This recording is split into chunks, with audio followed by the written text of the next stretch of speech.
and welcome to tonight's Countdown to Green for the Championship 4.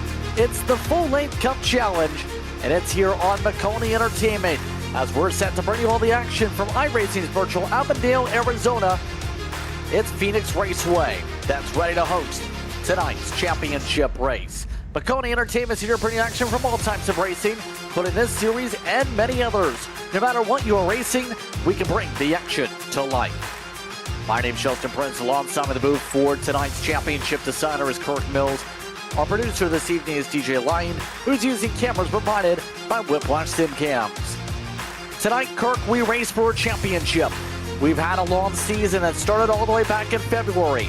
But tonight, we decide who comes away as a champion and who ends up getting that sweet $1,000 prize. This is what it's all about. You see those four drivers on your screen. These guys have been competing throughout the year trying to become a champion of a full-length Cup Challenge. This is the only full-length series on iRacing that is this highly competitive. And these guys have been working all season long, and today they get their shot. Any one of them could win this race. They are all super talented and have speed here tonight, and it's going to be something to watch for sure. And make sure that you stay here and tune in. We're going to talk to him here in just a second, but it's just going to be one of those races you don't want to forget. Keep in mind, we also have the best of the rest that will also be decided tonight. Thomas Komacheski is here. Steven Williams is not. So the next one up in the order that has a chance for it will be Tanner Marty. He's 14 points back entering tonight. He needs some stage points, and he needs them immediately if he wants to have a chance at the 88. But Phoenix Raceway has that giant dog leg, had a little bit of a change when they built that grandstand where it's now turns 3 and 4, as well as in said dog leg. 9 to 11 degrees of banking on this 1 mile racetrack. And yes, you can go 7 wide here, as we've seen during action in real life. Absolutely. Now, Patrick Gitter, keep in mind, was the winner last time out. Back-to-back wins, in fact, for a non-playoff driver. He's in a great position to potentially fight for some higher positions in the standings. Remember, top 5 are part of the prize pool. So the first person that is out of the round of 4, our championship deciders, also get a $100 prize. Remember, tonight, 312 laps, a lengthy last stage with the cautions at 65 and 180. Unlimited GWCs, the incident limit is strict here, remember, of 17 per the series regulations. It's time to speak with some of our playoff drivers. We have all 4 playoff drivers standing on by. Let's start things off down the order. We'll have about a question or 2 per driver, as quick as we can get through. Nicholas Vroman starts things off today. Vroom. First things first, talk us about the nerves as you have a chance to win $1,000 tonight. I might race shirtless, man. I'm hot as hell. I might get down in my boxers here, man. I'm good. No nerves. Can go out here, give it our best, and hopefully we can bring it home for America. What is it about that rivalry you built up with Andrew Dyson between you and Australia, it seems? America first, baby. Plus, I want to save Bobby some shipping money with all the tariffs and stuff. I don't want him to pay $1,000 just to ship a clock to all Australia over there. That's interesting about the clock, to say the very least. But real quickly, how do you feel about the car itself? How's the preparation been? The car's good. Driver's good. Gotta go out here and execute and see if we can get it done. Thank you very much for the time here. Once again, good luck tonight, Nicholas. Thank you. Appreciate it. Trying to split this up, 2 drivers per person here, essentially with the interviews here as quickly as we can get through. So that brings up the other side of the coin, apparently, of the America versus Australia rivalry. Kirk is with Andrew Dyson. Hey, Andrew, you built yourself a reputation as a road course ace, but you're quietly stacked strong oval results all year. You're starting 17th tonight, long way to go. How do you turn that consistent on the ovals label into champion? What's the proof point that we should look for from you in the first 100 laps? Geez, man. Usually on these road courses, I can start pretty well. I had a pretty bad one at Watkins Glen, and I managed to come through. If I can do something similar like that tonight and at least get myself in a good position before the last stage, that's all I really want to do. So Yeah, not going to rush it. Just going to try and sneak up there over the first couple of stages, and try and replicate what I did at Watkins Glen. Hopefully, at least for the first half of the race. Going back and looking at the finishing order from the spring, you've ended up getting second here. But if the race here tilts towards the long green flag runs, which I think is pretty much your wheelhouse, what's the switch that you flip from saving to attacking? When will we be able to see it, and where on the track will we see it? Where do you think your best part of the track is just for you, Dyson? Oh man, it's hard to say. I think if you want to be good against these guys, you've got to be good at both ends. You can't just feel like you're better at one end or the other.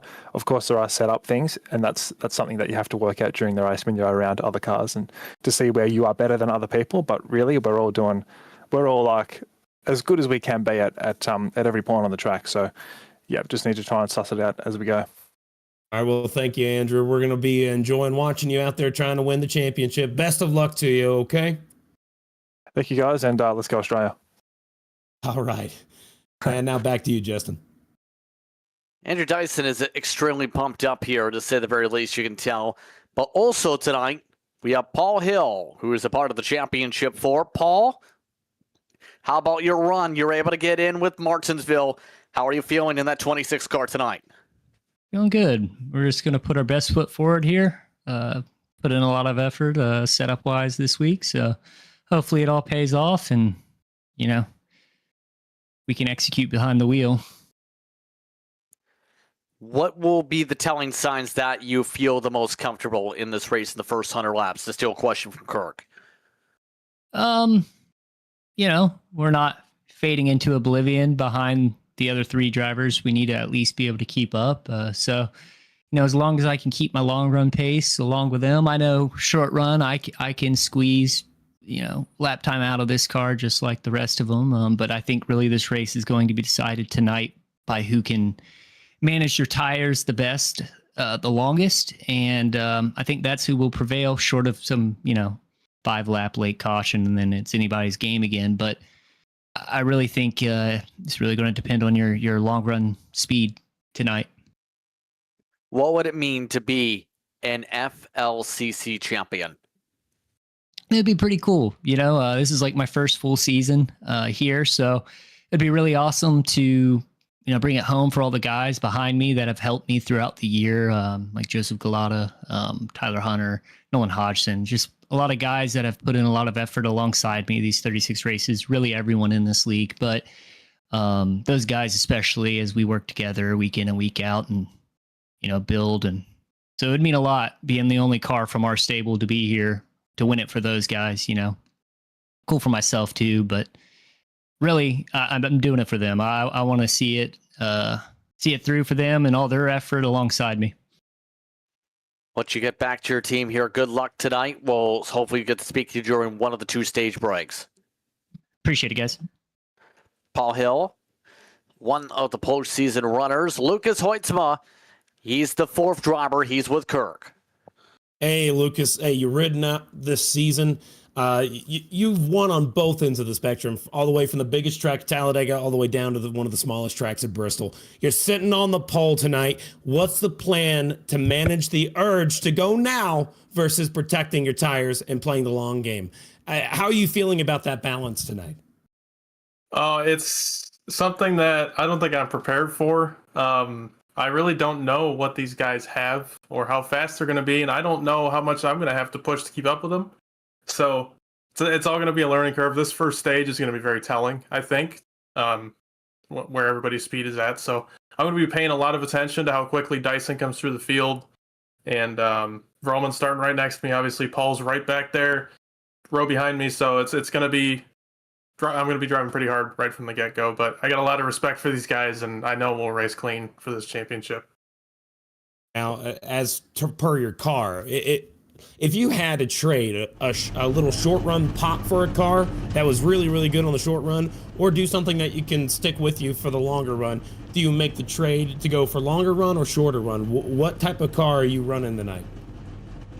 Long run is always what I'd shoot for.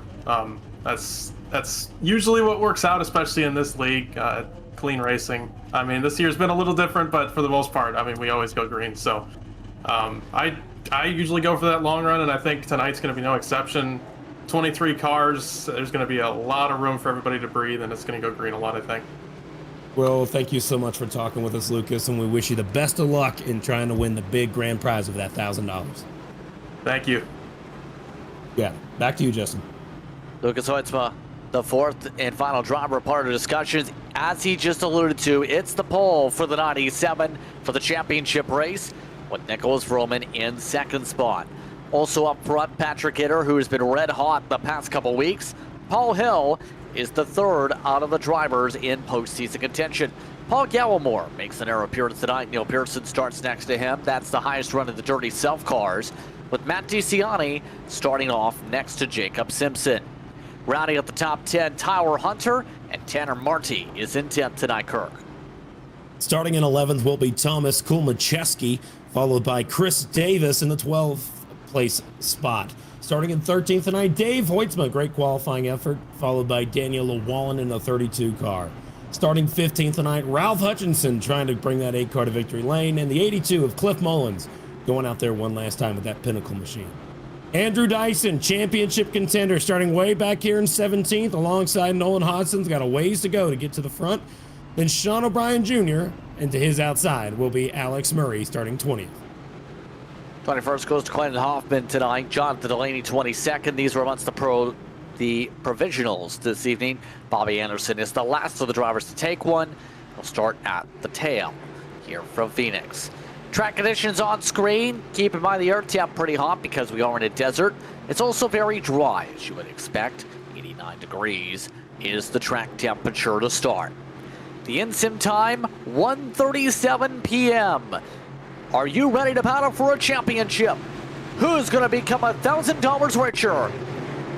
The green flag waves. We're underway for the FLCC Championship.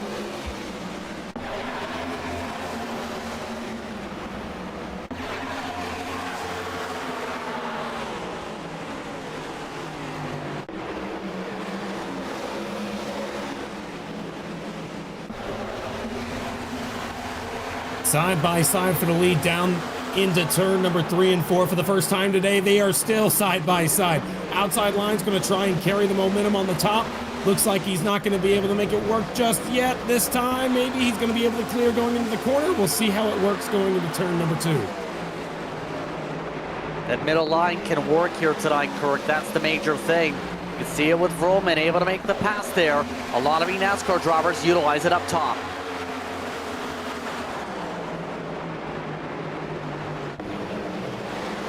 Right now, Paul Gallimore amongst those working the bottom of the racetrack as they go around here.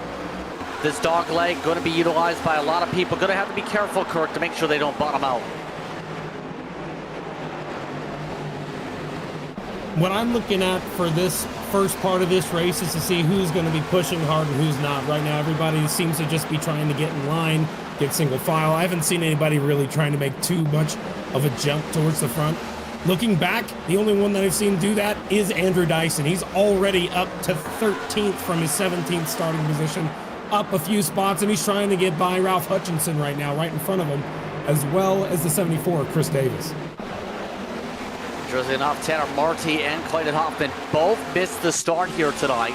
Both of them have fallen laps down already. Marty 3 laps down, hasn't gotten started. Hoffman has fallen several laps down off the jump here. Dyson up 4 to begin the action. He's doing what he needs to. Has the fire off, it looks like. Just didn't get the qualifying lap down.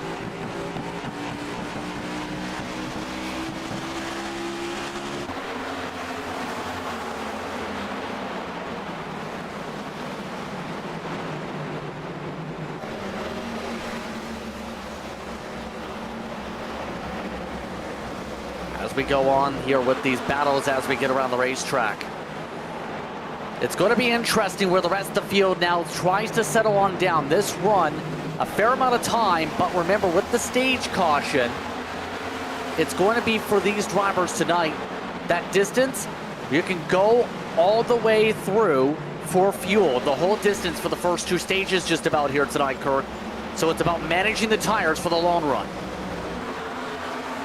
You know, I gotta say, the fact of the matter is that I'm seeing this car move forward and forward, but right here, battle for the lead again. Take a look. It's the top three right here.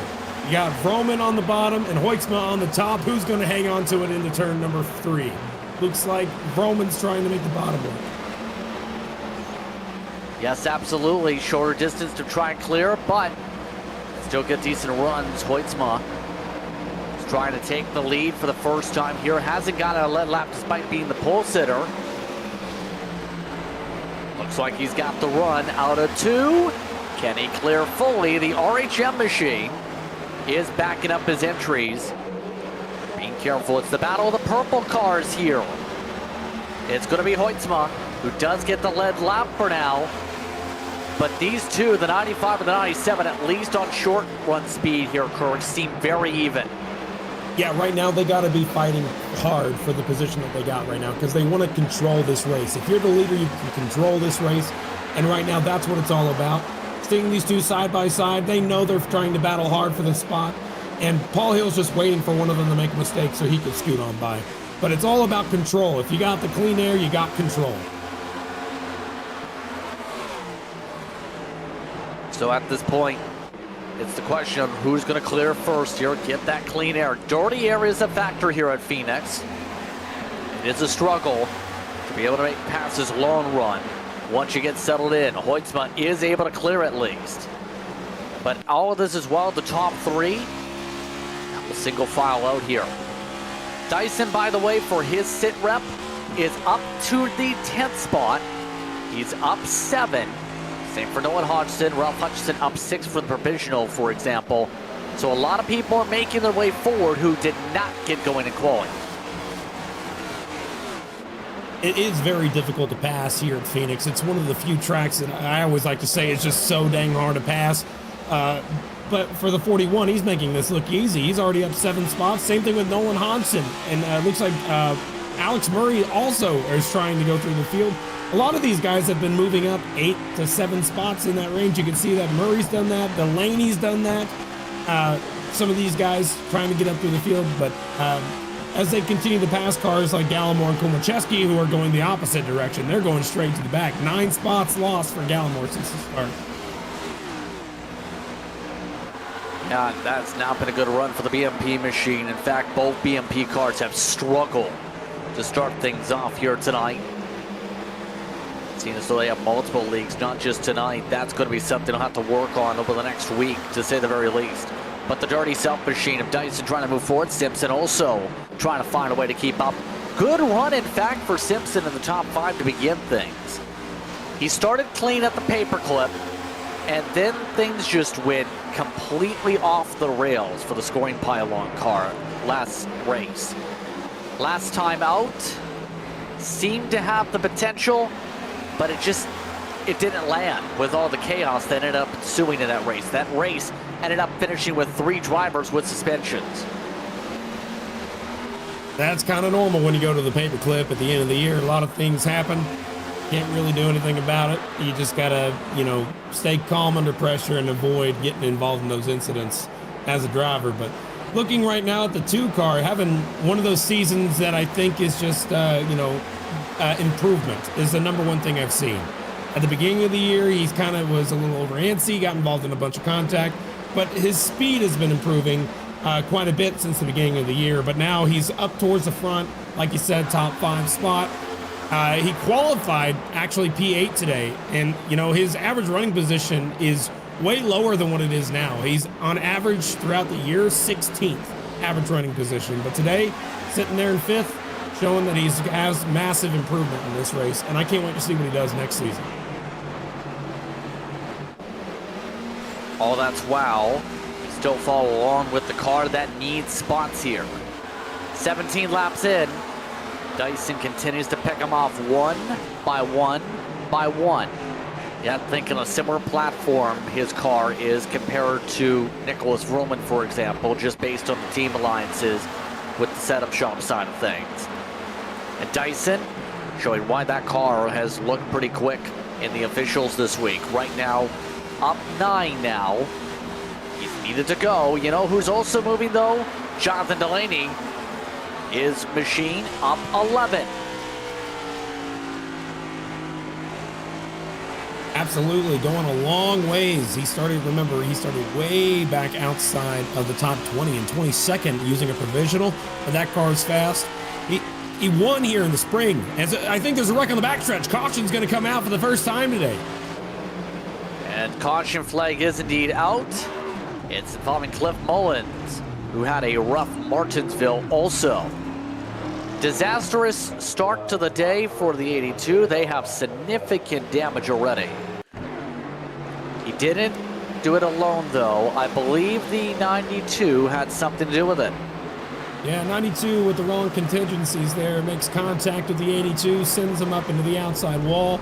82 was a little loose off the corner, and the 92 was just pushing a little hard, getting to the back bumper and getting them even more loose. And that does it right there for you.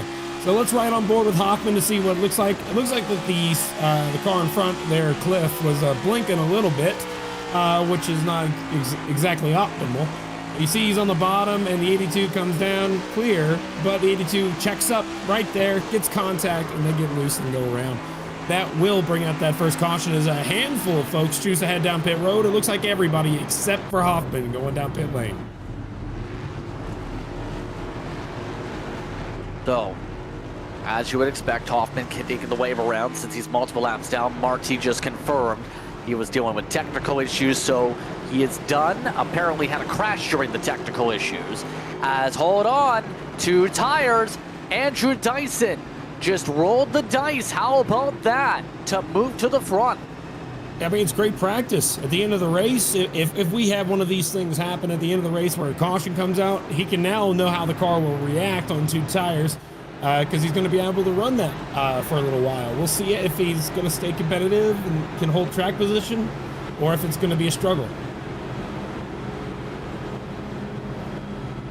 Yeah, we'll have to keep an eye on this. We've seen 2 tires work at a lot of tracks this season. Well, it depends on how bad the left side tire wear is. Normally we see that split more towards 50 to 20. But we'll see if this works out. As we get the one to go signal, Dyson, Hoytsma, Vroman, Gitter, Hall, Hill should say, your top 5. Pearson, followed by DeCiani, Hutchinson, Delaney, Simpson. His pit sequence dropped him all the way to 10th. Not a good pit stop window for the 2 car. You know, I mean, he's got a ways to go. He's had a heck of a season. I think now his main goal should just be survive the race, finish out this thing just fine. But more importantly, up front, the entirety of the top 3 and the bottom 3 cars on the bottom lane and the top car on the top lane are all playoff guys. And this is what it's all about now. These guys know what they got to do, and these restarts are where you can make up a lot of ground. So I wouldn't be surprised to see any crazy moves here on this restart as we're heading through turns 3 and 4. Going to get that green flag back underway here just shortly. Flag is out, we're back underway. Lap 22, as they battle it out for a second. Dyson looks to see if the car stays up where it needs to be able to get good points here. Or should I say, good track position. The championship 4 points don't matter. That's the sequence there. Tanner Marty has fixed his technical issues, by the way. He's back in the race, but he's 20 laps down. First side-by-side, DeCiani, Hutchinson. Bill side-by-side into that corner there. You can see that 4 car, man, he's just doing exactly what he's done all year. If we were to look at this championship a different way, if it wasn't in the format we were in, you would be talking about DeCiani possibly making a run at being champion this year. But that's not the case. We got our current system that will probably change. But DeCiani, that shouldn't take away from what a great year this 4 car has had. Showing that they had speed, they were able to win in the playoffs.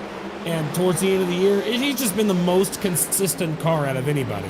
That 4 car is doing exactly what he needs to do to prove that, you know, he might go for maybe not the championship, but I'm sure most drivers will agree that he's probably been the standout car for the year. Definitely agree with that, with how things have gone here. DeCiani still fighting with Delaney, who if it wasn't for how things went at the paperclip, they could have very much been a championship threat here tonight. Look at that. Hunter having a moment in the background, nearly turned a hard left.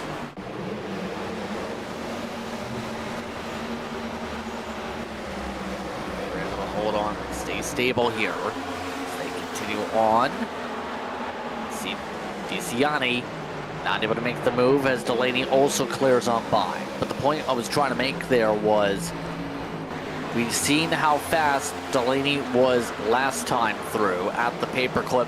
Incidents ended up getting a lot of championship drivers in those final 100 laps that really shook things up. Anna Benefield was amongst the drivers that had an opportunity for the championship. He had a screen failure. Delaney amongst those who had an opportunity. He had troubles. So many drivers bit the trouble bug at the paperclip, as you would expect here on iRacing. All these drivers here have been able to run 1, 2, 3, 4 in tonight's championship. Front runners, though, as we go here, as we're now 27 laps this time by complete. I'm just surprised by how far out Dyson has really drove away from Roman here. He's gotten a little bit of a gap on just 2 tires. I mean, I think that's going to show that 41 in clean air is dangerous.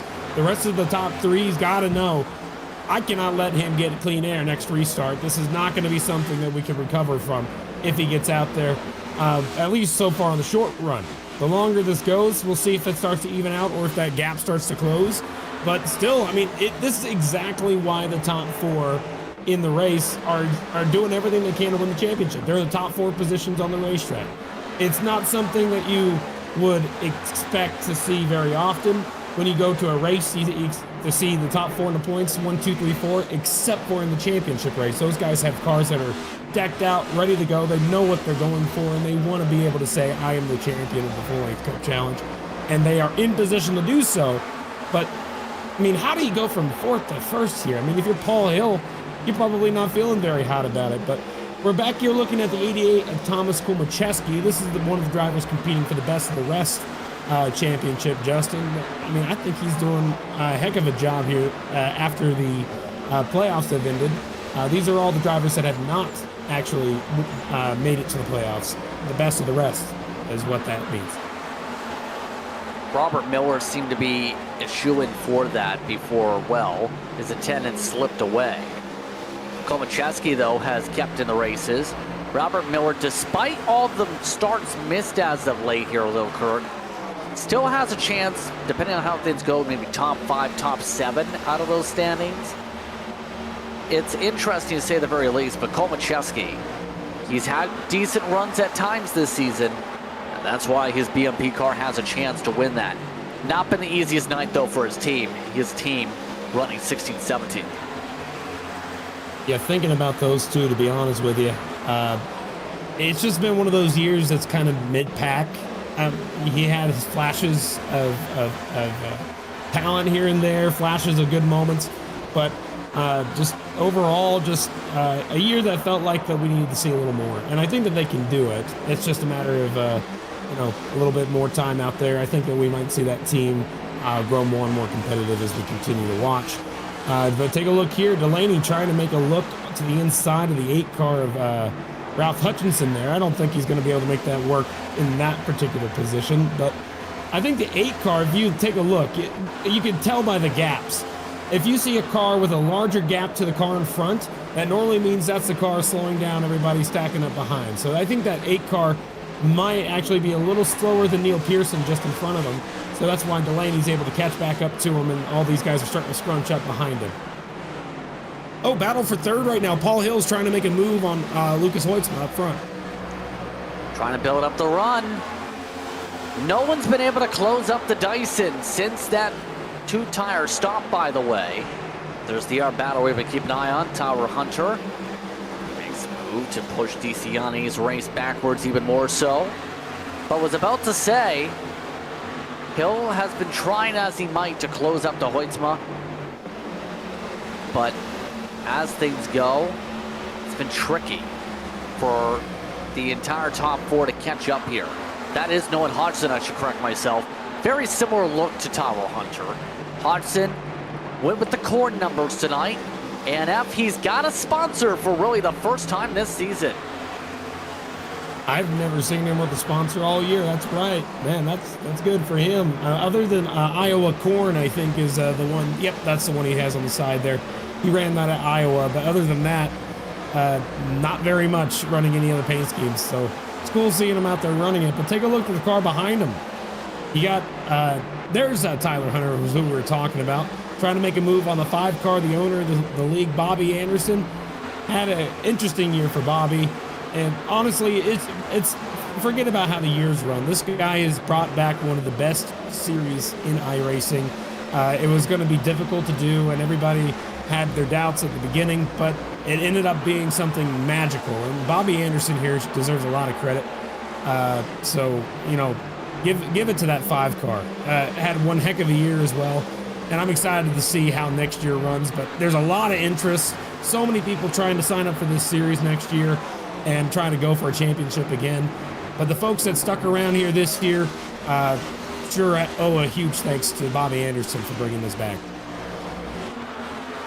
It's been a stellar campaign that's brought a lot of competitive drivers and a lot of competitive teams out to race in this series.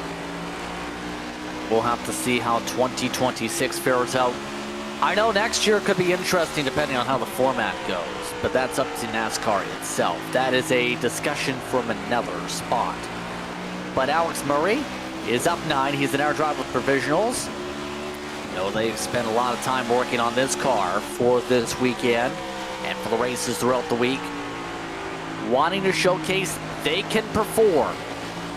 And well, Murray so far has been doing a nice job. He's been running 27.5s. That's a 10th off the pace of the leaders.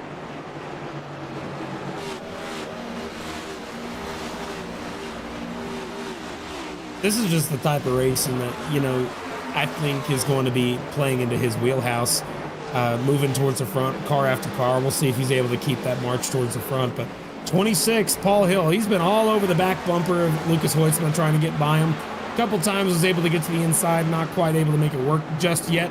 But something I do have to mention, Broman is catching up to Dyson. That gap is closing ever so slightly lap after lap. Just trying as much as possible here. Take a look at Vroom Vroom. I know someone probably by the name that rhymes with Ben Kyron or something along those lines. I'm trying hard. Would be very much happy with this result right now, at least with what we're seeing here. But we still have a lot of laps in the race. That's the critical thing. Will this keep up as the track temperatures change here? This has been a very track temperature sensitive track when it comes to setups here in this one. Very touchy. That is the best way to put it. You want to keep the car underneath you, but I think that 2-tire strategy is starting to come back to bite the 41 a little bit. Still leading this thing, but that gap has shrunk an extra 1/10 since we last talked about it. Now down to 3/10, almost 2.5 as they catch lap traffic. Tanner Marty on the outside, multiple laps down. And, just one of those years to forget for Tanner Marty, but I'm just happy to see him come out here and finish things out strong. It's important to do that. But yeah, the battle for this lead, it's gain a 10th, lose a 10th. They just lost 2/10 in that lap trying to get by the lap car. So it's hit and miss on how much time they gain on the leader. But the top 2 have separated themselves from the top 4. 3rd and 4th are now almost a full second behind second place now. So that is a long way to go for Hoytsman Hill if they want to catch back up to the front. Yeah, at this point, it's going to be difficult, especially since they've broken away more than a second up here.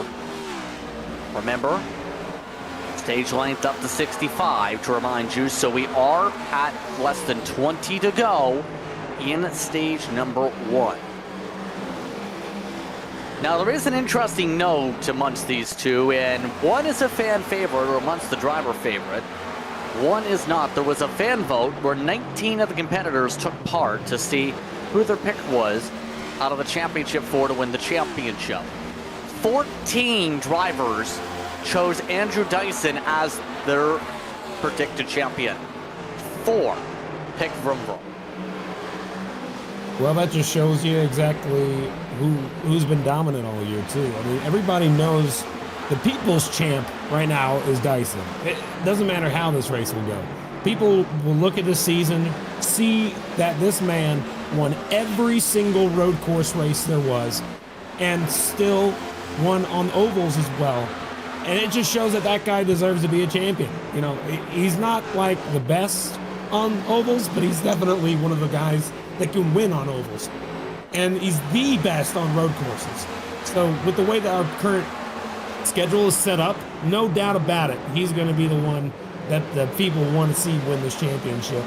But obviously this playoff system that NASCAR has created is just, you know, it's on edge. They make it seem like the Super Bowl. You have to win the final game of the season in order to win the championship. So it is 100% that mentality right now. All these other guys are trying to be that one as they're side by side for third right now. Paul Hill on the bottom, diving it into the corner on a Hoytsma 3 wide. Don't think make contact into the door. 26 trying to make that pass work on the inside. Daniel Wallen was in the wrong place, wrong time there, to say the very least. Paul Hill out of those brackets, which, to slightly correct myself, was to pick who would make the championship for in the first place. Only one out of the 19 competitors thought Paul Hill would make it to the championship for. Hill's been able to get here and climb the mountaintop. Hoytsma was on 10 of the 19 drivers' brackets, a part of that challenge. Right now, the 26, a lot of backing when it comes to his setup side. Bigfoot is the organization they set up with. Hill trying to push up the 1110 Esports car, nearly pushing the RHM car to the fence. Oh my gosh, these two are just going at it right now. They're door to door. They're sliding up into each other, inches apart, hitting each other from time to time. This is exactly what you expect to see, but this is not for a championship right now. They're just trying to get the track position. Is up front for the championship is the real battle. Roman's been looking to the inside of Dyson. He's all over the back bumper of them as they're still side by side for third. Intense battles starting to form up everywhere. Roman trying to see if the tires are now falling off on the left side. It's been around that cutoff point. They start to see ramifications. Hill has indeed cleared for third spot. And now looks to try and set form up in front. Here comes Roman. He takes the inside. Dyson using the defensive line to get the power off. Down off 1 and 2. Those left sides, though, have really been worn out here. You could only last so long on the two tires, in theory. We're seeing that here.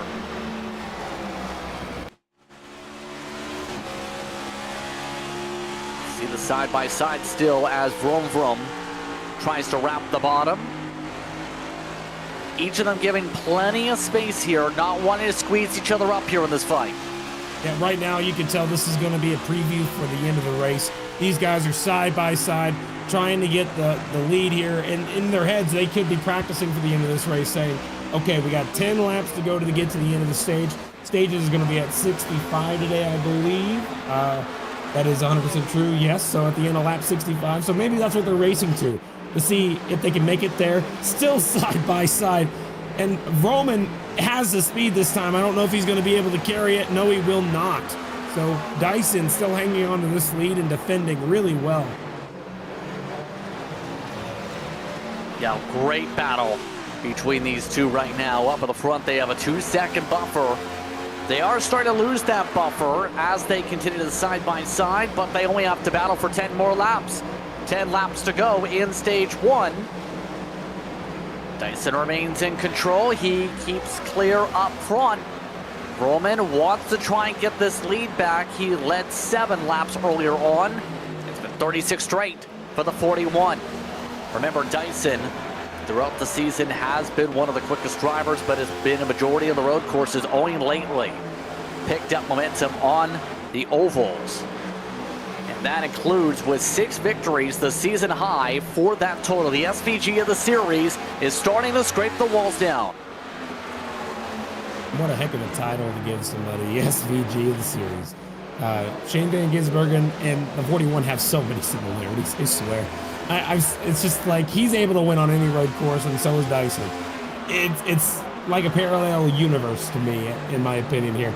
That 41 just knows how to do it, and he has a lot more experience on ovals than SVG does, at least in the sim. So I think that it's a very nice compliment to give to him. But that 95 of Roman, patience. He's up front all the time. He just got to wait for the right moment to strike. He's already tried a couple times, didn't work each time, but still sitting there in that spot to capitalize in the event Dyson makes a mistake.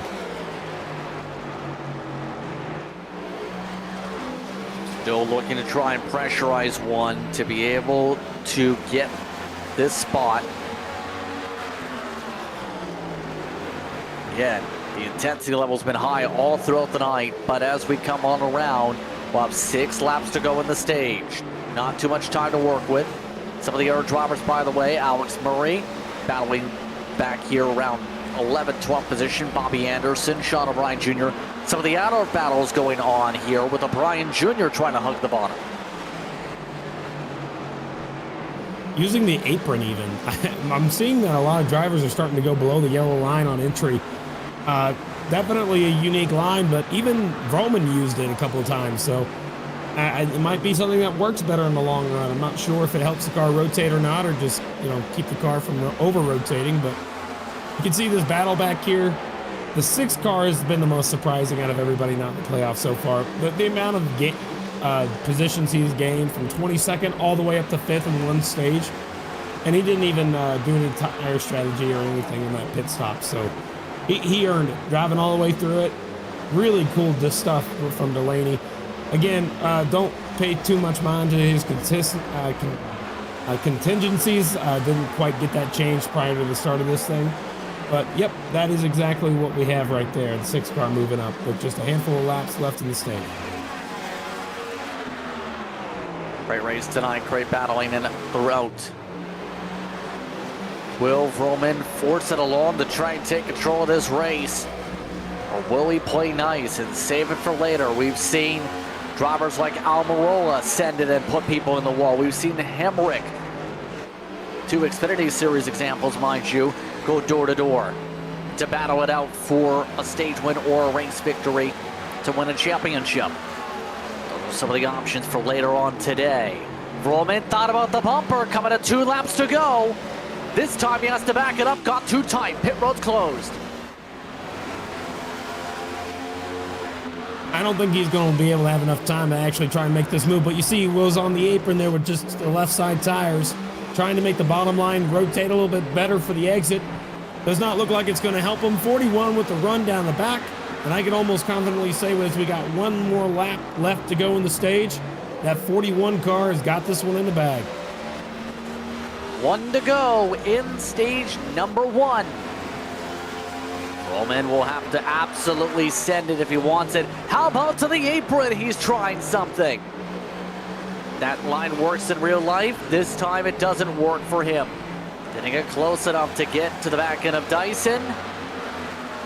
Roman likes to keep it on the high side, and that's going to just about do it in the stage. It's Dyson who wins stage 1. It's Roman, it's Hill, it's Hoytsma. Top 4, followed by drivers a few seconds back of Delaney, Gitter, Pearson, Simpson, Hodgson, and Hutchinson are your top 10. Very quick break. We'll talk with your top 2 in the stage after this as Daniel Woman's car blows up. We're under caution.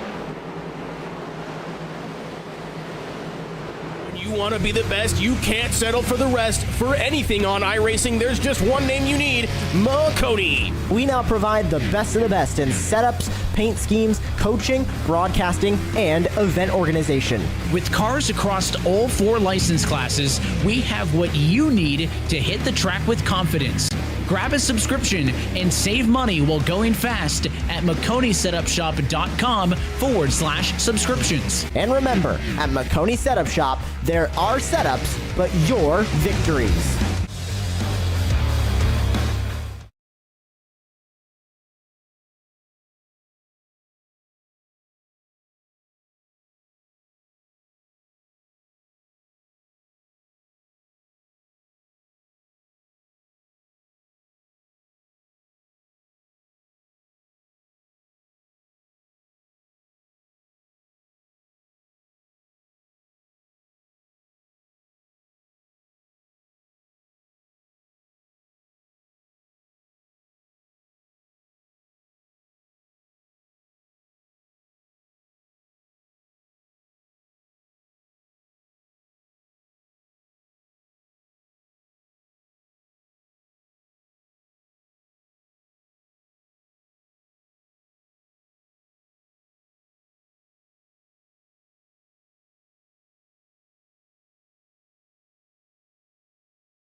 Welcome back, everyone, to today's coverage as we get ready for Stage 2. Andrew Dyson stands alongside. Andrew, you took 2 tires to get yourself track position. How was the car feeling as you had to fight off Roman there on a tire difference?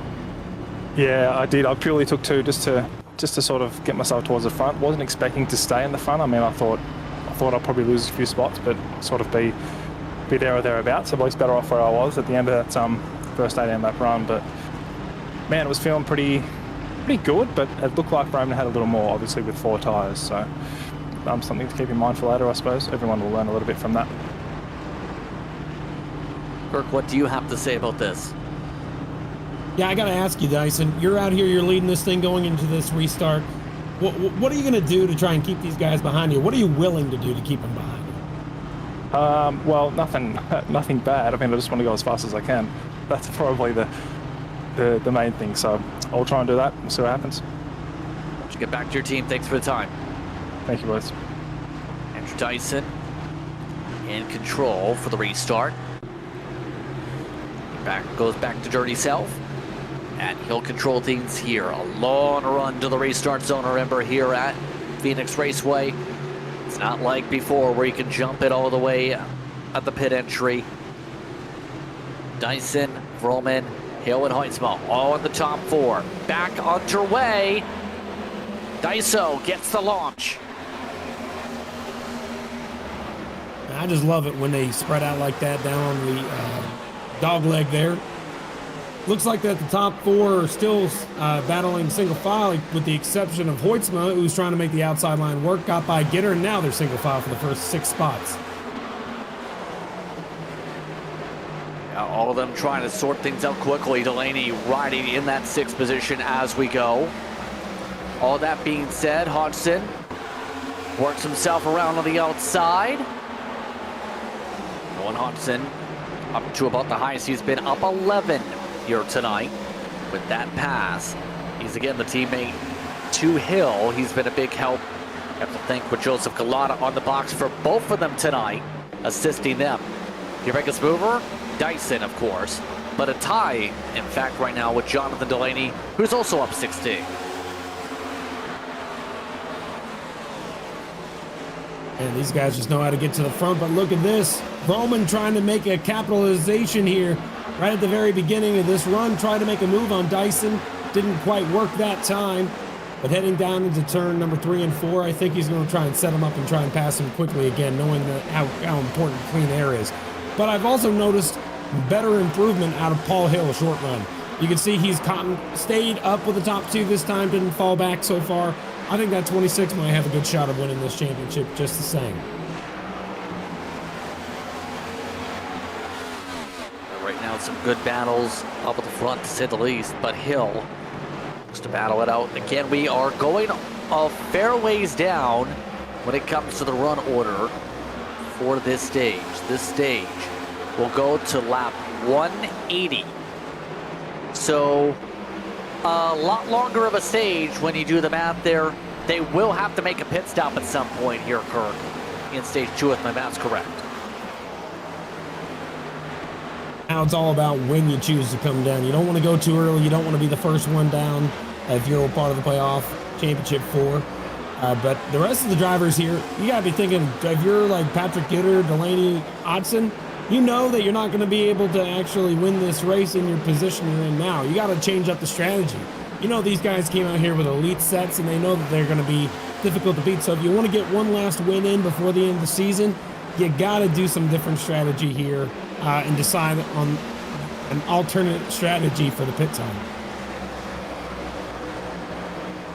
You have to think about something in terms of what's going to get you stage victory, especially once lap traffic plays a factor. Daniel Wallen, by the way, to give some context on what happened with meatball flags, he popped a tire because he ended up not taking a tire, apparently, during a top-off during the first caution of the race.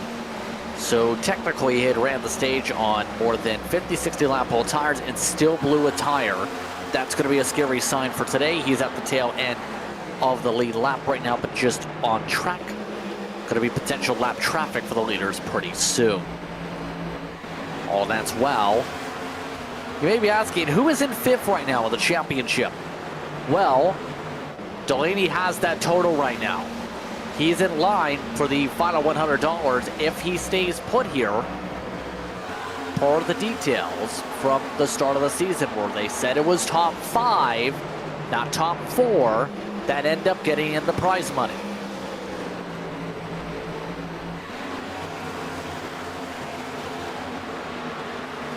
Everybody wants to be able to get that money for sure.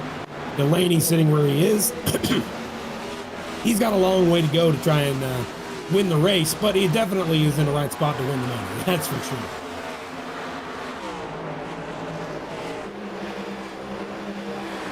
Yeah, he definitely is in a decent spot in.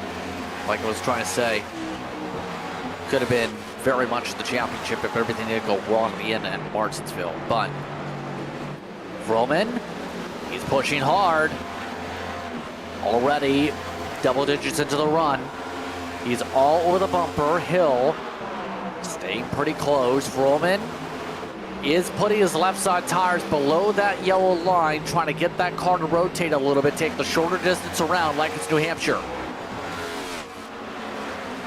Man, I don't even know exactly who's going to be able to make this work here, but I really want to pay attention to the other drivers in the field, but you really can't with how close these top 2 are.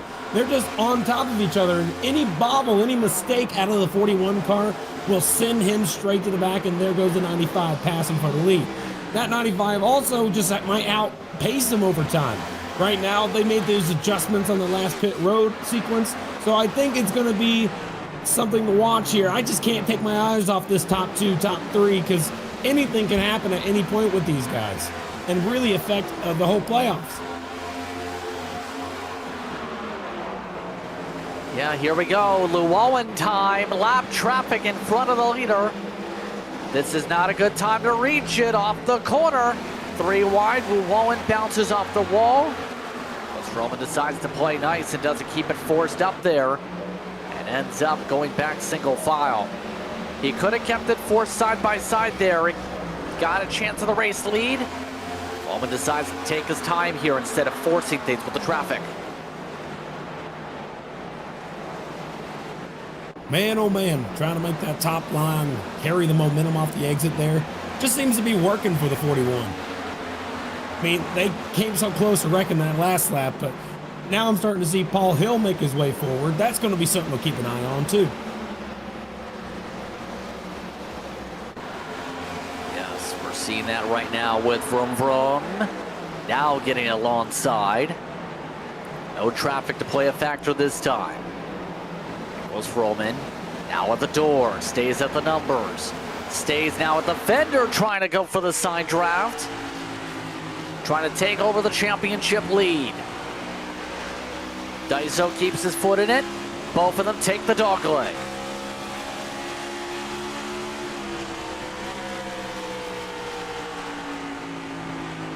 Wow, man, I don't know if that 41's going to carry the momentum. It looks like he will. He's going to clear him, no doubt about it. Yeah, 41's going to still hang on to this lead.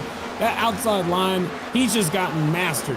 It doesn't matter what the 95 does on this side of the track. That 41 just really got that turns 1 and 2 down. Really solid here. See Hill is getting a chance to watch along. They have ditched Lucas Hoitzma, by the way. So whatever adjustment was made here by that 11-10 camp, it's worked perfectly here. Been able to keep up this run. In fact, he's quicker than Vroman as we go.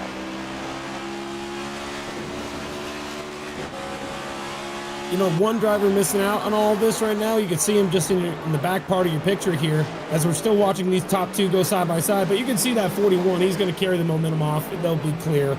There's no doubt about it. But Lucas Hoitzma there sitting in 4th is just watching this go down.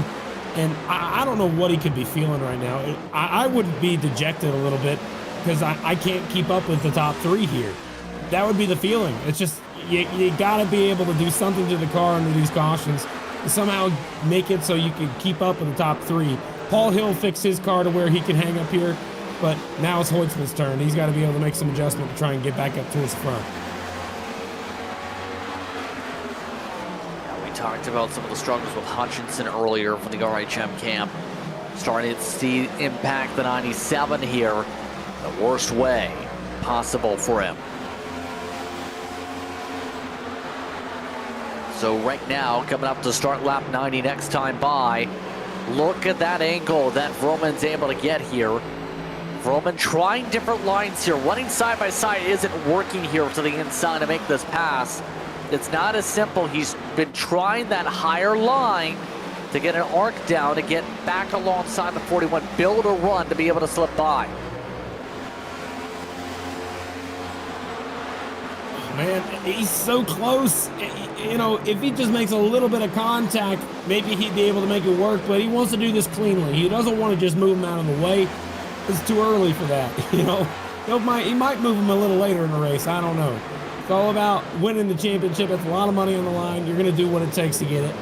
But these top three, man, I just love how close everybody is. It's starting to make me think about the movie Cars, where everybody's so close to the lead here at the end of one of their championship races.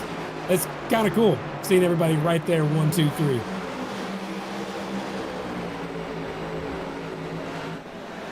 Now back in line they go. Paul Hill nearly sends it into the bumper. Hill might actually be quicker than the both of them here in this run all of a sudden, with whatever they did with that car here. But the problem is going to be for Hill. He doesn't seem to be, like Vroman, be in a spot to make a pass on the car in front of him. They all seem to be locking each other into a draft lock almost. I guess you could say that. Yeah, kind of like a draft lock. I mean, I've never heard of that before. I know what you're saying, though. I get what you're saying. They're kind of stuck together in that little patch of air there.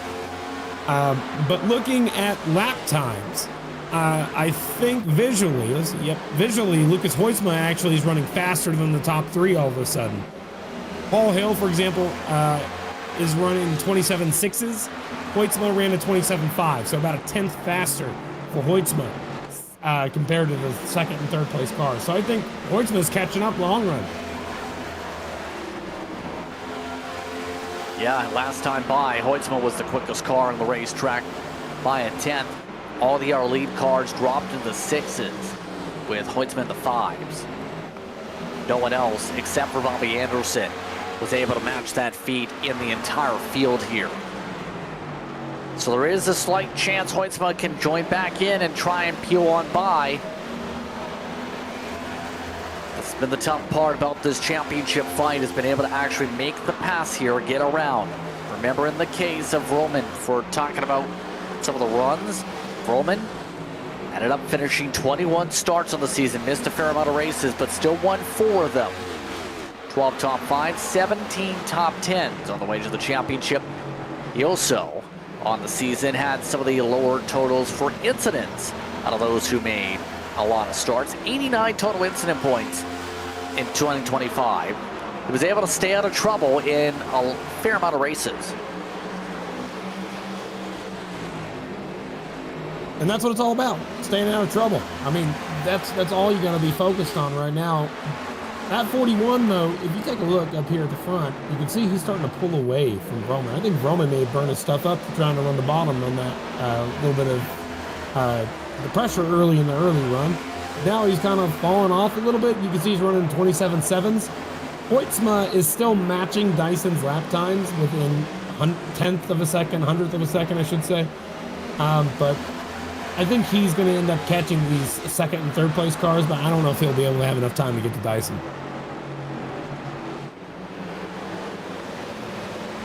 At this point, it's going to be so difficult to be able to make the moves here. Majority of the field has stayed single file over the course of this run for those curious. No major shuffles, no major changes here, as we kept on going here with this run. The next drivers that could be lapped here if we stay green, by the way, would be Cliff Moulton, Dave Hoytsma, but of course the pit cycle for the estimates here as we go. There's a look at some of them right now with some of the others who are laps down. Daniel Wallens, who having a nightmare night. Also throw in the mix Tanner Marty, who hasn't gotten the cautions. He's actually lost an additional lap. So it's gone on too. The drivers also pushing. Clinton Hoffman, not on the lead lap yet, but is testing out the speed here. Yeah, he was involved in that first accident, and that's what really set him back. But he hasn't had much speed today at all, to be honest with you. He's been riding at the back of the field.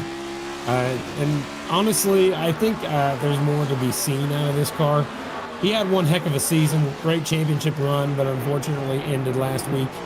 That 92 car is just one of those guys that I'm excited to see run next year. I think he's going to end up being a multi-race winner next year. He's definitely quick, has a good team behind him, and I can't wait to see how he does. But that 92 just had a season where he just desperately needed a win. He was in position to win multiple times, but just something happened to take him out up until the playoffs started, then he started winning.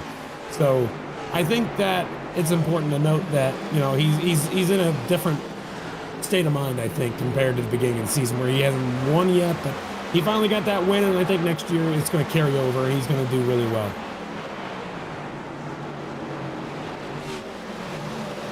Take a look at some of the Fords in the field. Dempson keeping up a decent night, but he's lost ground since we first checked in with him when he was up to 5th on the short run to start the race. Behind Anderson, Chris Davis. Now one of the BMP cars right on behind, scuffing the wall for good measure. Chris Davis running the breast cancer awareness colors here tonight on the 74. Always a fan of folks that choose to do that. Definitely a good cause to go after. You know, what we were talking about a second ago with the 2 car there. Yeah, he's just had exactly the type of, his run here is exactly how most of his races go. He's fast up front for a short while, and then something happens to where he gets sent to the back and he can't quite ever catch back up to the front until the very end. So we'll see if that 2 car is able to bounce back. But yeah, outside of currently 15th, got a ways to go to get back up to the front. I think watching him next season, I just hope to see a little more consistency out of that 2 car. You know, well, not necessarily consistency, but better, you know, calm under pressure, I think is something that would benefit the team.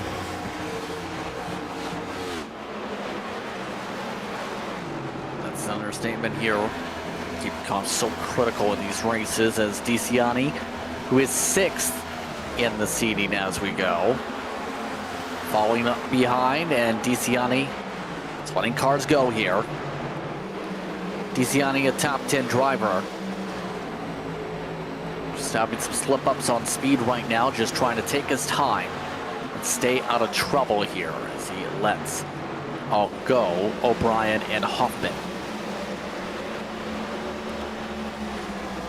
Sean O'Brien, and now one of the RHM cars, by the way. For Sean O'Brien, 11th out of drivers. He's gotten 4 top 5s and 12 top 10s this season. Only 12 times he's led a lap total. 12 total led laps on the season curve. Yeah, he made the playoffs for sure, but only just, and he hasn't really been a quote-unquote winner quite yet. But what I also can say is that if we look at how many cars are out here today, this is actually the least amount of cars that we've seen in the full-length Cup Challenge all season long. And a lot of that is just because the championship's now down to 4 drivers. They don't want to play influence.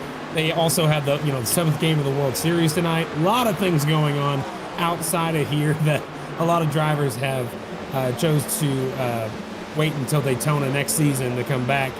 But we already have well over, I think, 70 to 80 signups, so even more people interested, more than 100 people, I think, that were trying to get into this series next year. And they have a limit to those who can compete, which is why it's so low today. There's still a high, tremendous influence this league has. And a lot of people want to be a part of it. But that's the reason for such a small field tonight. It's just, I think it's just because it's the end of the year.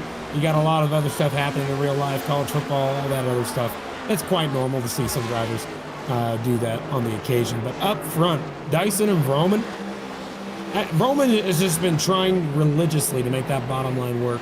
And Dyson's made the top line impossible to beat. So it's kind of like we're at an impasse where the 41 is going to end up hanging on to this thing unless a mistake is made. And so that 95 has just got to be constantly thinking, how can I force a mistake without driving dirty? At least in the middle of the race, you know what I'm saying? So I mean, what are you willing to do to win the championship? There's a lot of people that would say they'd wreck their own grandmother to do that. But right here, I think these guys really respect one another. I don't know what they'd be willing to do, but we're going to find out in less than 200 laps here.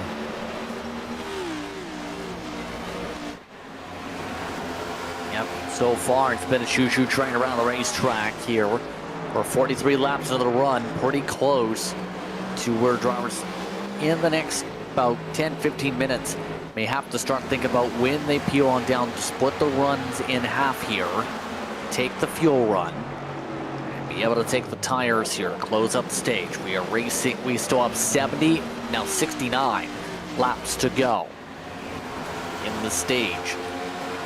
So at this point, when is the time to go? How long are you willing to push the fuel tank? You can go about, give or take, maybe 90-ish here at Phoenix at the very most at the top end. But do you want to risk it on the tires is the question. I say no. You just go until you know for a fact that your tires are going to start going off. You don't want to blow a tire because it's very difficult to drive the car with a blown tire. So you got to focus on making sure you can make it as long as the tires will go. You won't make it the full fuel run, I think. I think that your tire would bust before you got fuel. We'll see for sure. But, oh, man, some cars hitting the wall back there. I think that was Alex Murray in the wall just behind this as we got a battle between the 21 of Patrick Gitter and the 6 of Jonathan Delaney. John Delaney on the outside trying to make it work. Had one heck of a season. Driver that should have been, in contention for this championship, but last week got eliminated. Wasn't able to be a part of it. Now sitting on the outside looking in. Probably a season he wishes he could rerun last race, I think, would be what the 6 car might be going through in his head. Absolutely. Could have very well been in Paul Hill's spot at the very end here for the championship with the NASCAR experience. Instead, 2026, we'll have to go back to the drawing board. See what happens as we take a look. Some of the others. Hutchinson, welcome to the high side. He's trying to make his way forward. It's been up and down today. Ralph Hutchinson has worked on the NASCAR crews before. Was a playoff driver. No wins this season, interestingly. Thought he'd be one of the drivers you would think would at least get in once, but no. Only 5 top 5s, 14 top 10s this season. He was around just outside the top 10 in a lot of races. Yeah, I think that we're talking about Hutchinson, right? Make sure Yes. I got that right. Yeah, so I got to say, Hutchinson, he was fast in the early part of the season. We saw him almost win a couple of races. He had one heck of a run with Hoytsma at Bristol in the spring. That 8 car is quick. We know that for a fact. But early in the season was his prime. As the season progressed, he's kind of had problems that sent him further towards the back. Got involved in accidents that weren't always of his doing. Some may have been just out of his control. But he's also made mistakes too, speeding on pit road a couple times. He's had a year where I'm sure he wishes he could carry that momentum he had earlier in the beginning of the year towards the end, but not right now. Currently sitting 13th. Kind of just, I'd like to see him, get back in the right state of mind. I think it's a state of mind issue, but we'll see what that 8 car is able to do. His team's really fast, has great competitiveness. Lucas Hoytsma is a teammate, is a part of his team, running for this championship, sitting 3rd. Wait, hold on a second. What happened up front? Something happened up front. It's Pit stop. Yeah, pit stop. That's what it was. Yeah, Paul Hill came down pit road. He has opened the pit window. Nicholas Roman all of a sudden has also lost a fair amount of time and separation of more than a second. So the undercut is on for Hill. We'll see how things work out here on the strategy call. This could get interesting here. Keep in mind, as we're discussing things, the reason Dyson got that advantage, quite simply, he just started running away on the run. So Hill had to try something different here, like Dyson did, to be able to try and get some clean air here. Dyso has led 99 laps since that strategy call. He keeps going. Sunday drive for Dyson. I mean, think about this in the spring. The 6-car Delaney was able to win the race here. The 41 and Dyson finished second. So he's made some adjustments to his setup from the spring. That car is fast, and I have no doubt about it. That 41 is going to be the car to beat. And if you're the driver, Paul Hill, you're doing exactly what you need to do. You need to do something different, because you cannot win the race in that pitting at the same time as everybody else. You got to throw something different at it. And let's take a look at lap times, because if we're able to actually tell how well he's keeping up with everybody, his lap time last time by was a 26.5. Dyson, 27.9. Huge gains for Paul Hill right now. But how long will that last? I say ultimately until Dyson comes down pit road, but Vroman's coming down now. A little bit of troubles for some, but Vroman is going to come in for scheduled service about 54, 55 laps into the run. Dyson just responded though. He's now coming down. So only playoff drivers have come in so far. Everybody else is staying out. The only drivers they got to beat is each other. They don't need to beat anybody else in this race. You don't have to win this race. But there is a problem here. I think Vroman may have went through too many pit boxes. He also didn't turn out. We're going to have to take a look at that. That is going to be a big deal if he really didn't go through all 5. We'll have to make sure.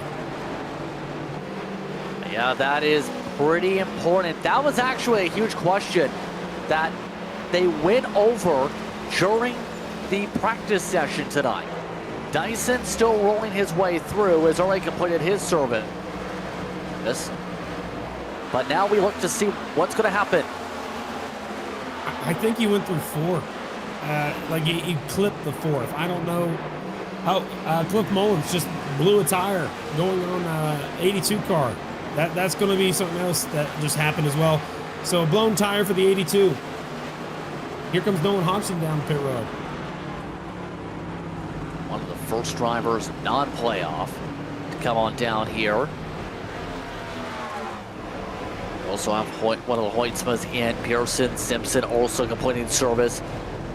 Simpson taking a long time. His pit stop went 3 seconds longer than just about everybody else, though, than what he should have. As off and away, Hodgson has one of his quickest stops of the season, 14.5. And off and away they go.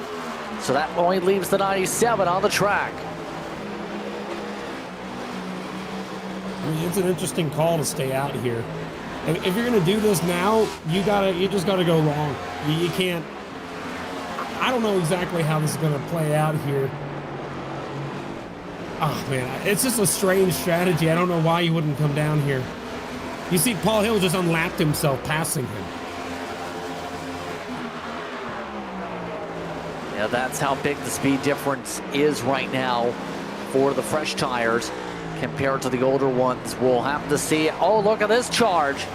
97 just about took a full throttle in, and Delaney spins it. Delaney with a save on entry. That was a cent and a half from the 6.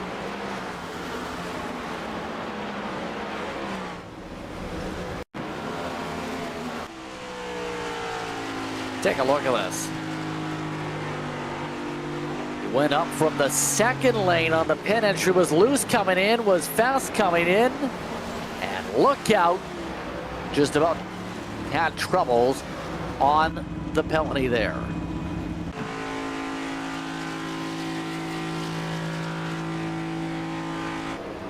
That could have been absolute disaster on the entry for the 6. Now let's take a look real quick. Paul Hill is going to assume the lead. I know Lucas Hoytsma is going to assume the lead here, I think. That might change. We'll have to see for sure. Nope. I think it's actually going to be Paul Hill is going to have this lead by quite a bit. Yep, he sure is. By about 3 seconds over Andrew Dyson. So I think the move to pit early was key here, but I think it's going to get him a stage unless Dyson's on like some wild charge to the front. We'll see. This It's going to be curious for some. Chris Davis is the only driver in front of the leaders, at least, I believe, out there. So it's going to be interesting where things shape up here. 13 seconds, that difference.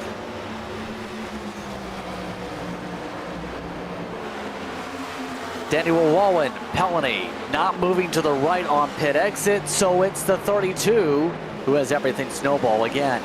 In goes Wallen for another Pelany.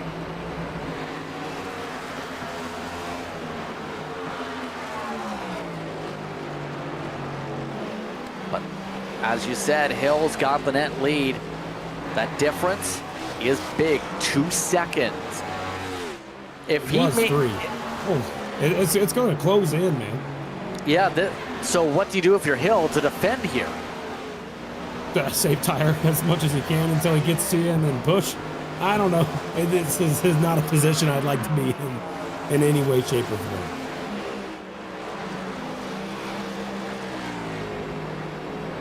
Going to be a little bit nerve-wracking here. That gap is trimming down quickly and surely. Not really gaining. Here's the stints. 66 for Davis, 15 for Hill, 10 for Dyson and Vroom Vroom, offset by 1 lap. Then Hoytsma fell all the way down to 7th with his overcut. Now it's all about seeing if Hoytsma's able to catch back up to these guys. He's got a long way to go. He has over 11 seconds he needs to make up here. But Dyson only has 1. He's going to get there, no doubt about it. I think Dyson's going to catch him, but will he be able to get there in time? Looking here at the stages, knowing that this ends on lap 180, oh yeah, definitely he's going to get there. He's going to make the pass, and it's going to be hard to catch him. Now, whether Hoytsma can do it is going to be the real question. Take a look at these lap times. Hoytsma's running 26.6. Leaders 27.2, 26.8. They're about 0.2 faster a lap. And that's only going to exacerbate over the entire run. It's going to constantly get just more profound because the amount of laps that these cars are going to have on their tires. Each one's just going to constantly get worse and worse and worse. And so that 41 car is in a pretty safe spot, but if Hoytsma's able to take care of his stuff and not burn it up, I think he might actually get close. I don't know if he's going to get there, but he'll be close.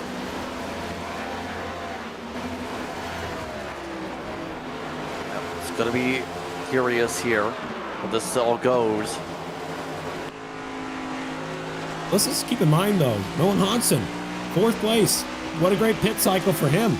He's able to break up the top 4 in the playoffs here and get a good spot.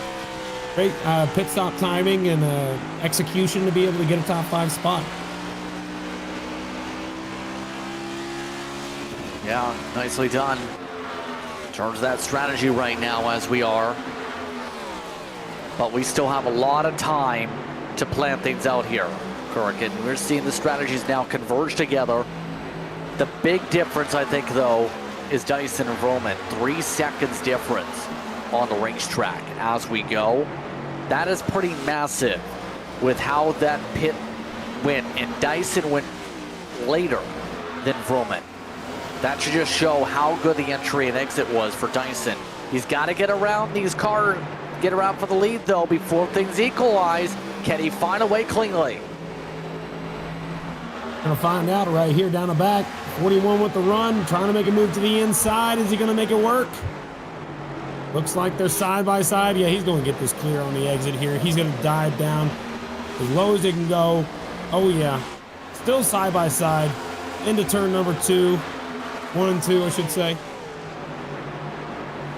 And Dyson's got him cleared just like that. Now Dyson's got to run away. Got to run away, knowing that Hoytsma's on the way, already 7 seconds back. When the whole pit cycle started, he was 11. So he's already gained multiple seconds on these leaders here. So that 41 just does not want any lap traffic, doesn't want anybody around him, just running hot laps every single time for the 41. Got to be the goal right now for this situation for Dyson. Has to run away. And right now is Ori Pokowacheski and Dave Hoytsma a lap down with the cycle. Jacob Simpson is next up in the pattern. Nicholas Roman has closed up to under 2.5 seconds on the distance to this group. So we still have under 40-ish laps to work with here in this stage. So plenty of laps to think about things, Kirk. That's the critical thing. At this point, it's going to be hard to beat Daiso with the way things are going here tonight. Things have gone his exact way of needing to go here to win the championship. Can you imagine what this would mean for that 41 if he's able to get this done? I mean, this is going to be something that's remarkable. I mean, it's so difficult for. I mean, let's be straightforward here. NASCAR hasn't always been an international thing. It started in the south of America, south of North Carolina, South Carolina, the south. But we get bigger and bigger as it goes. And I gotta say, I think with somebody who's not from the United States winning a championship, that's going to be huge if he's able to do it. I love it. I love it so much. I love that seeing this sport get bigger and bigger and more talent coming to the series, trying to be competitive. And, this would be a huge deal to be one of the first people that I've known that's not from America winning a big championship like this. I think that's really cool. And he's just got to be able to hang on. But these guys that are in the top 4 in the playoffs are also going to be drivers to compete with. For a fact, Hoytsma's going to be there. That Roman's not going to give up. We just got a long way to go here to get there. Looks like Paul Hill's dealing with a lot of lap traffic, and he's got older tires than these guys. It's only going to be more difficult for that 26 to do anything. He's getting passed left and right by cars that are lapped down. Yes, absolutely. You see the traffic really staggering things out here as we go. Vroom is quicker than the leader, by the way. So the 95 has found an adjustment to be able to get something to click here. That's the big thing. We know Nicholas Roman, who is hiding in the Conti box. I'm still not sure how Ben Kyron is okay with that mark, but hey, Roman's a special person. He's bounced around to a lot of good organizations over the years. He's a fast driver. He gets to do what he wants. He wants to try and win this for America after all, and he is knocking down the time. Last time by, he gained 2/10 on the leader. I think that has a lot to do with the lap traffic the leader's got to deal with right now. He's not in clean air anymore. The leader here has now got a lot of these lap cars right in front of him. Chris Davis, Paul Gallimore, Thomas Komacheski, these guys have fresher tires. They have been out there for a shorter period of time. But even though they're a lap down, they're faster than the leader right now because they got fresher tires. So with that, it's only going to make the leader drive slower. So this is only going to help Roman and Hoytsma here catch back up to the back bumper of these guys. The only issue I'm foreseeing here is that once they end up getting past the leader, I mean, will they have problems with their setups not being quite as fast as the leaders, and then they got to pass them again? I mean, that's possible. You also have the possibility of that they're not able to get by the leaders. Like Komacheski has been stuck behind the 41 for the last 3 laps, not able to make any pass. But he's trying, but he doesn't want to influence the championship. So drivers drive differently because of this playoff system. If you're not in the playoffs, you're going to be driving extra cautious around these guys so that way you don't influence the championship, but in doing so, you influence it. So it's a problem with the system, not the driver, but he's kind of stuck. And with Roman and Hoytsma catching up, and Hodson too, they just got a way to go. Good example of not wanting to influence the championship and causing a factor to it. Ryan Blaney, when he had one of his winless seasons a couple seasons ago, started a next-gen era, elected not to make the pass on his teammate for that said championship. I believe that was the year Joey Logano won one of his couple championships, 3-time champion now, of course.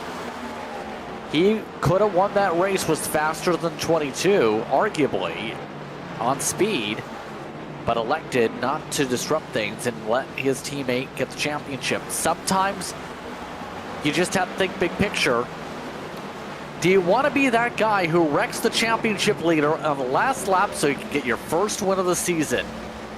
Absolutely not. It's the big picture style racing, and it's about the respect side of things, you can argue here, Kirk. It's about that balance. I know you're not a fan of the system, but you also don't want to end up having drivers no longer be a fan of you by disrupting their chances for a championship in the wreck. For sure, yeah. You know, in my head, I'm like, you know, if we got this full season in, everybody's going to drive the same here at the end. It's not going to be that big of a deal.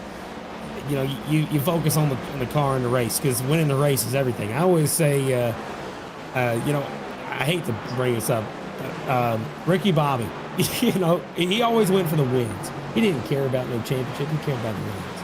And that's something that I kind of like that mentality better. But the championship still is something that everybody works hard for, because that's where the money's at right now. That's what you get all the prize. You know, you could say you're the best of everybody. It's the way to go over the course of a full season. And these top four deserve their spot. They got here, and they're going to be competing now. But take a look at Vroman, by the way. Third place, Vroman, already now down to a second and about 3/10 behind the leader. I think he's going to end up catching the back bumper of Hill any lap now. He's already seeing him right there in his picture. It's just a matter of getting runs to be able to do it. And Hoytsma as well is about 5 seconds back. Has not been gaining the time that we expected to see out of him. I don't think Hoytsma is going to be able to get there. I think it's going to be Roman's going to be the one to try and beat here. Even though I think Dyson beat Roman to pit road, so Dyson should actually have slightly better tires here. Absolutely. Here comes Roman. I think Roman's tires have equalized off here because his pace has only gone at a couple 1,000ths quicker than the cars in front. So the 95 has absolutely pushed his tail off to close up that 3-second difference on the racetrack.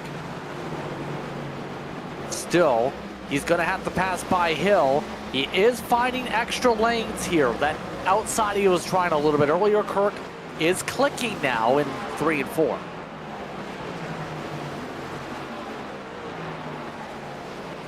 I think that's going to be the lane to have to choose here. You got to try something different. And once the bottom lane in turns 3 and 4 heats up right here, right where the 26 is, and it's also hard to turn your car down to that bottom apron there and keep continuing with speed unless you set the car up that way. But that second lane is just giving him a better run going into the dog leg, into turn 1. He's able to carry a lot more speed. So I think that 95 is really great on the bottom of the racetrack, except for in turns 3 and 4. He's able to run that second lane up, carry the momentum to make the rest of the lap look good. You can see it here. Goes to the second lane, 26 chooses the bottom. Two very different lines, but take a look here through this dog leg. Will the 95 have a run? He does. He's going to get side by side with him into turn 1. Here he goes, trying to make the pass. A wash up by Vroman a little bit, but no contact. Just can't seem to clear on by quite yet. See Vroman trying to do this the clean way all throughout the night tonight. But that rotation's been so difficult to get to clear on by. It looks like he's got it though. So the older tires fade back for the 26, back to net third in the championship 4. You know, the stage is going to really throw things off too. I mean, if we ran the full race here, we would need a kind of a wild circumstance to change things. But because of stage racing too, it's going to just re-rack them up. It's multiple races in one race. Still never been a fan of that either. But I could say here that Dyson and Vroman up front, they are just Dyson is not a fan of that stage either. He doesn't necessarily want that. He wants to be able to have a lead. And that 95 there wants the stage so that way he can catch back up to the back bumper. It eliminates every advantage that car has. And when that restart does come and we have the start of stage 3, that's when the real race will begin. And everything is going to be down on the wire there in less than about 20 laps. I think we're getting there to the end of this thing. The end of stage number 2 is going to be on lap number 180. So, yep, just under 20 laps here, 17 laps. before we get to the end of the stage. Dyson's just got to hang on. Just has to get to the very end of the stage, then they can get on equal tires again. Go from there. See right now, lap traffic is a part of that buffer. Komacheski has kind of just stayed behind the 41 this entire time. Komacheski, at the very least, is going to be in the lucky dog spot, all things considered, so he's at least doing something right to be able to get that mark here this evening. Shout out to drivers such as some of the others that have been able to stay up towards the front. Patrick Gitter, who started out with good track position. Talk about him real quickly. He's held on to the top 10 tonight. The hot streak has cooled off here for the championship finale, but Gitter, as of late, really found his groove in the 21.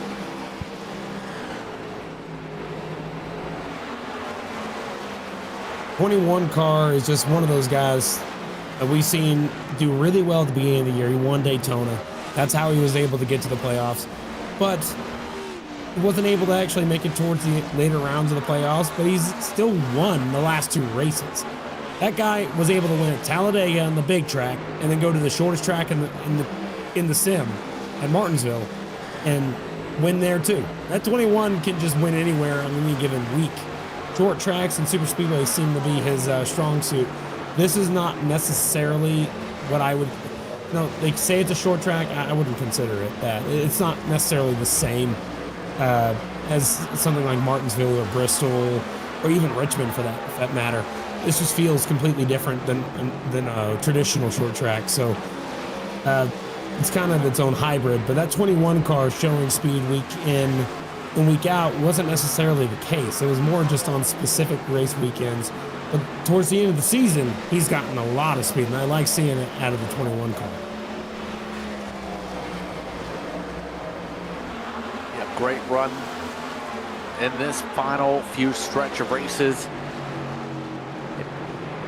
You'd have to wonder, could have been, depending on how things would have gone earlier on the postseason bracket. Most of the drivers that actually, with point standings, is into net 7 with the point scale in amongst the drivers in the best. The rest who are playoff drivers with his run as of late. For those curious what's going on with the 97, by the way, he has not been able to get anywhere since that pit stop cycle. His strategy of overcut, it didn't work at all, Kirk. Well, he's still yet to even get back to 4th yet with the strategy. Not necessarily working out for him, but he's, luckily for him, it's going to be something he can learn from. He still can bounce back because of the stages, which isn't always the most, right thing to lean on necessarily. But you got to right now, and he's got to feel like, okay, now I know I can't be the first one to come down pit road. That cannot be our first decision.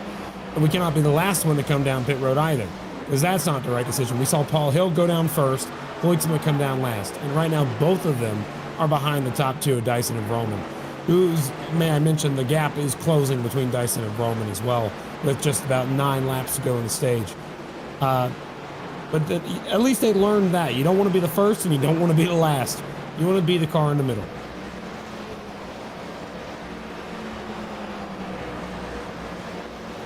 Right now, Point's been doing all he can to do something, anything, to at least figure out where to go from here in stage 3 as we approach the end of the stage. We're under 10 laps to go in it after all.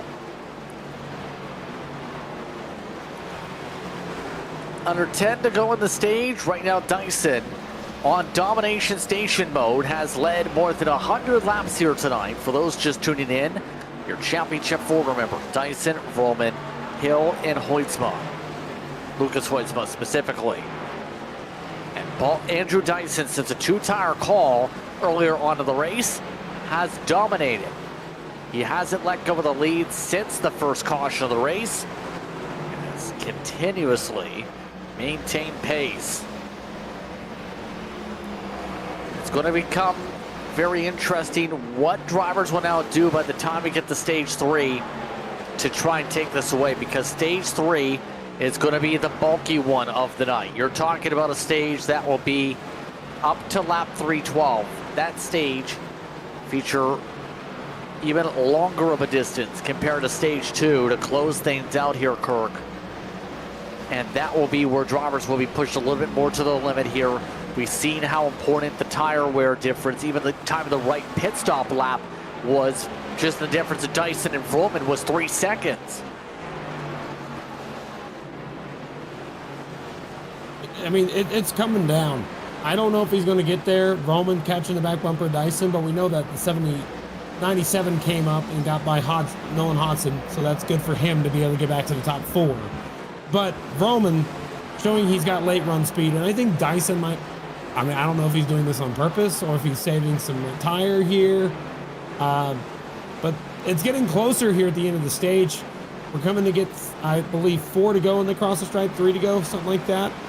And I'm just stunned at how well these guys are staying up in the front. I mean, seeing all 4 cars up in the top front, the top 4, it just shows their talent level and the skill and the amount of work they did to put into these cars to be here. See that right now with the colors for those tuning in. Blue is the postseason. Green is normal. See that now on the pylon with the update. It is now 1, 2, 3, 4 with playoff drivers. They've been the 1, 2, 3, 4 fastest drivers here throughout the night. But we have 3 laps to go on the stage. And Roman needs to find a way to chug forward.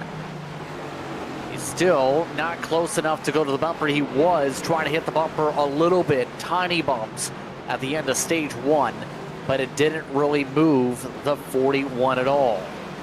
2 to go on the stage. Dyson continues to dominate. And the interesting thing is, by the way, you know, you're keeping a track on the points as well. If they ended up not going to the playoff system, Dyson leads that championship too, by the way, Kirk, by a sizable margin over Delaney. Oh, yeah. But the point is we're coming down to the end of the stage. I think it's interesting to see that 41 is exactly where he should be. And that's good to see. 41 had the best season all year. We're coming down to the 1 more lap to go before the end of the stage. But can he hang on? He got Vroman coming in close right behind here at the end. I don't know if he's going to gain 5/10 in 1 lap, but he's been gaining every lap. Here we go. End of the stage here. Nothing Vroman can do here as Dyson sweeps the stages at Phoenix. He takes stage 2 over Vroman. Hoytsma did pass Hill, so Hoytsma gets 3rd. Watson rounds the top 5 behind Hill. Delaney, Gitter, 10 seconds back. Also in the field in the top 10 was O'Brien Jr. and Anderson. Matt DeCiani will be the last driver as we take the caution flag here in this stage. We'll take a very quick step aside. Stage 3 coming up. We'll hear some words from one of your championship contenders next. You want to be the best, you can't settle for the rest. For anything on iRacing, there's just one name you need, Maconi. We now provide the best of the best in setups, paint schemes, coaching, broadcasting, and event organization. With cars across all 4 license classes, we have what you need to hit the track with confidence. Grab a subscription and save money while going fast at MaconiSetupShop.com/subscriptions. And remember, at Maconi Setup Shop, there are setups, but your victories.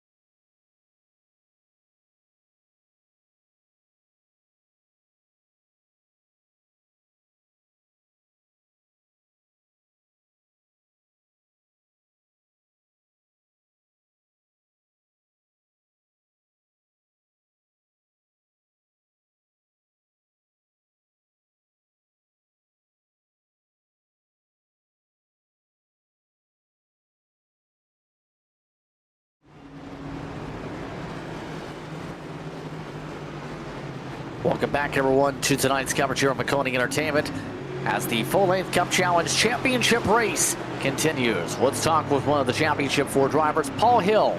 Joins us at the broadcast booth. Paul, how are you feeling in the race car? You tried something different there, but still fell back to 4th out of the 4 cars in the stage of the Championship 4.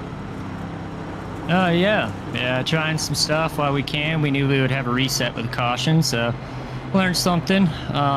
Going to see what we can do here on this final stage and see if we can better our position.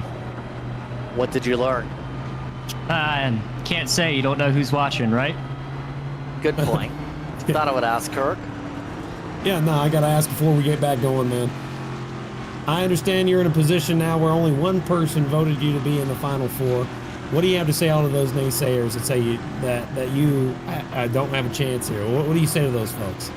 Nothing. I had a 3% chance to make it this far, according to the AI. So I just want to say thank you to whoever that one person was, because I didn't even vote. So whoever that was, I appreciate your faith. All right, Paul. Best of luck to you on the restart. We're rooting for you. Underdogs for the win, my man. Appreciate it, guys. Paul Hill starts in 4th on the restart. That Slayer machine. We have a lot of cars scrambling to figure out where they're supposed to be at the back of the field. In front of the field, I think it's okay. Here we go for the restart. Dyson in control. Green flag is out. We're back underway. Vroman timed it up well, actually.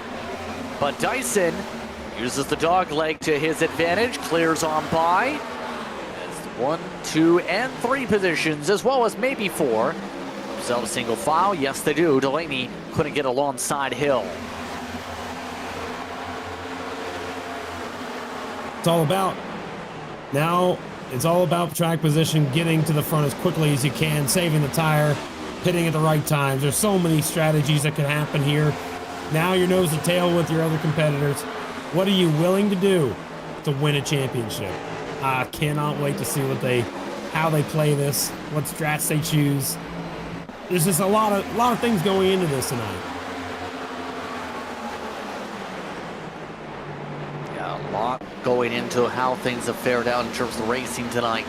But now this championship, it's got to be on the forefront for everyone in the top 4. 125 to go when they come up to the stripe. Dyson is starting to build the buffer. Now still trying to build the gap. So at this point, you have to wonder where the adjustments may have gone on the setup side of things. Temperature-wise, this track has stayed the exact same the entire evening curve. The air temp has stayed about the same too. I think it's been constant for the weather conditions here. So it really has seen everything stay stable. That means their adjustments are actually going to work instead of going the other direction.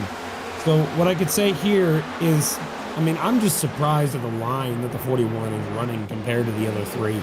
If you go into turn number 1 and 2 here and look at the lines that they choose, the 41 goes in a way deeper than the other cars. Take a look at where the 41 runs here into this corner. He's going to be up higher on the racetrack as everybody else is running that midsection to the bottom. The 41 enters way higher and then arcs it down to the bottom. He doesn't do a diamond like everybody else might. He starts high and then moves low. Very unique line, and it's working for him. He's pulled away now to 0.5 of a second lead over everybody else. Now it's about time to see if he's going to be able to make it work for the long run. Is there a side-by-side battle right now between non-playoff drivers, Patrick Gitter and Nolan Hodgson, 5th and 6th. Nolan was able to actually just drop back, and now Patrick Gitter moves up to 5th. Up to the front of the field here. Gitter definitely flexing some muscles in the Fortis car. Seen the Fortis numbers window. They do have Clinton Hoffman for whatever reason hanging with them tonight, by the way. Do have some extra friends that are up on the box. Clinton Hoffman, for reference, he only needs a few more cautions. He'll be back on the lead lap. He only needs about 3 or 4 of them. But in all seriousness here for Gitter, he is not forcing the issue here on Hill, even though it seems he's a touch bit quicker than 26 right now. I think that 21 is going to be a driver that's going to try and go for a win here. I don't think that he's somebody who would lag back and wait and just, let these playoff guys go for it, I think the 21 actually will try to make a pass here. We'll see if that does happen, but he's already to the back bumper of Paul Hill. So this is something to keep an eye on.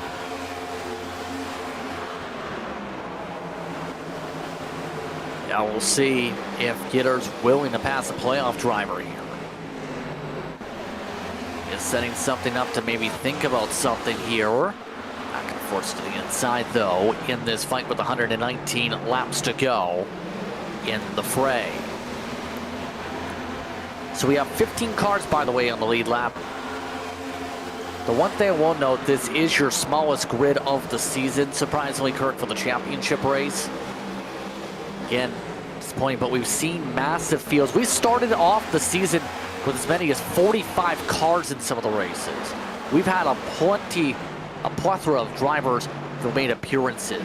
We had, in total, grand total of about 84, 85 drivers to make a start, or at least register for a race this season.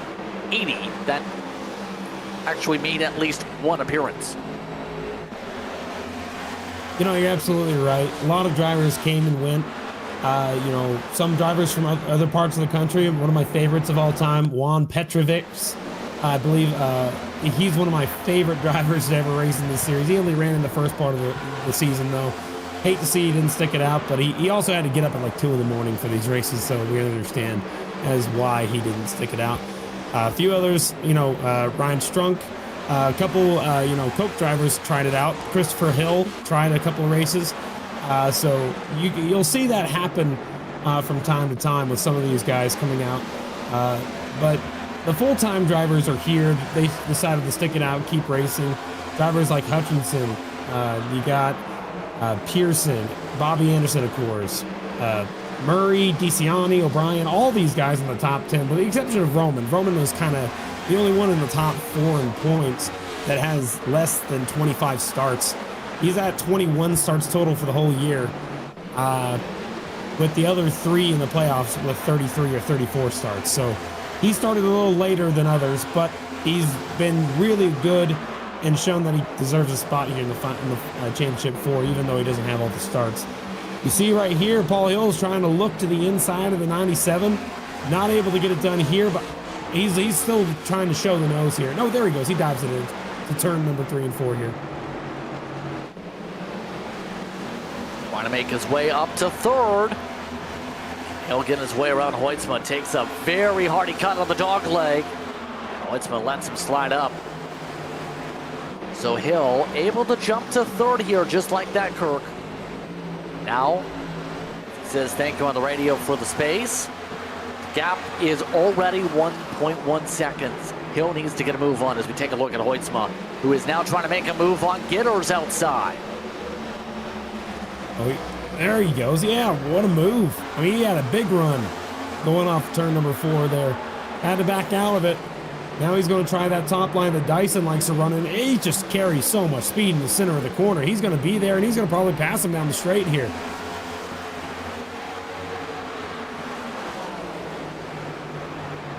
Look at this run. Outside goes the number 12. Hodgson to make the pass. He's clear, and now looks to try and run away as the 21 falls back a spot. Hodgson runs into the wall for good measure.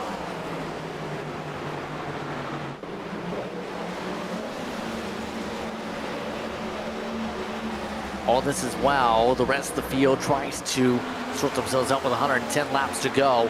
Hill has already taken off by about half a second, by the way. That's how quick the 26 is right now. The downside is he's only about half a tenth quicker than the top 2 in front. Now it's a matter of seeing if he can make that consistent. And that's what it's all about, consistency. Are you able to maintain your lap time?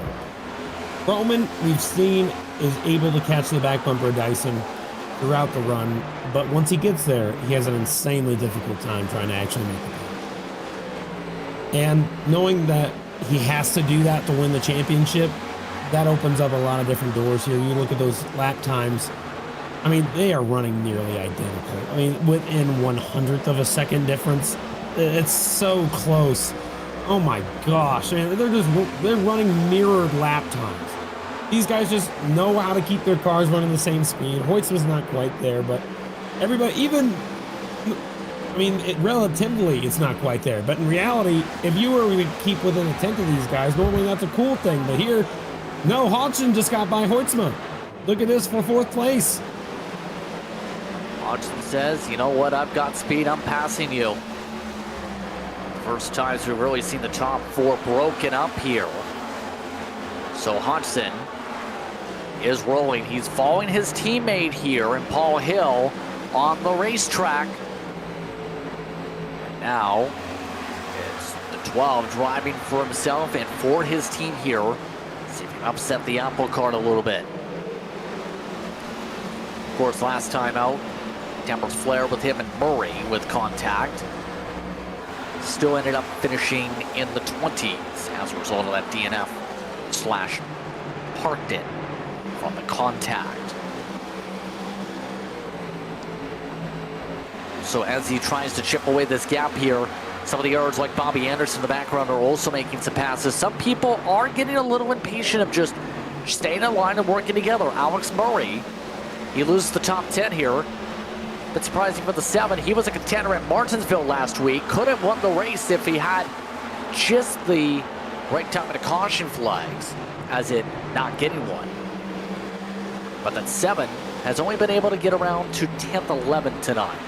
Has hit a brick wall getting higher this evening, surprisingly.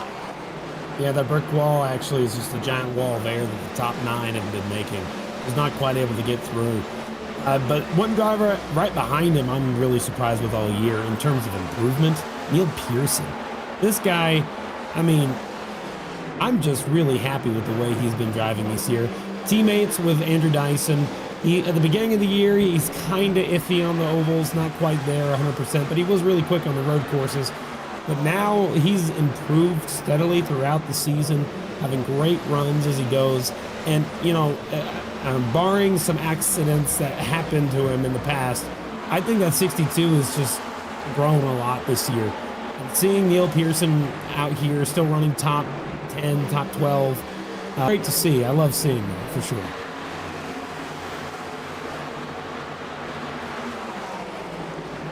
Take a look at the 62. Yes, absolutely agree with Pearson.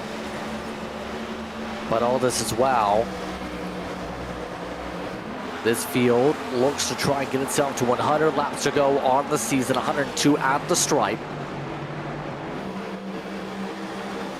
We've given a showcase to just about every driver on the field here tonight, by the way, outside of a couple who have had some rough evenings, to say the very least. Jonathan Delaney yet again. He's looking to find a way around Gitter here. His RHM machine looking for a place to roll. See just him taking a little bit of a lower line now, trying to get underneath the 21.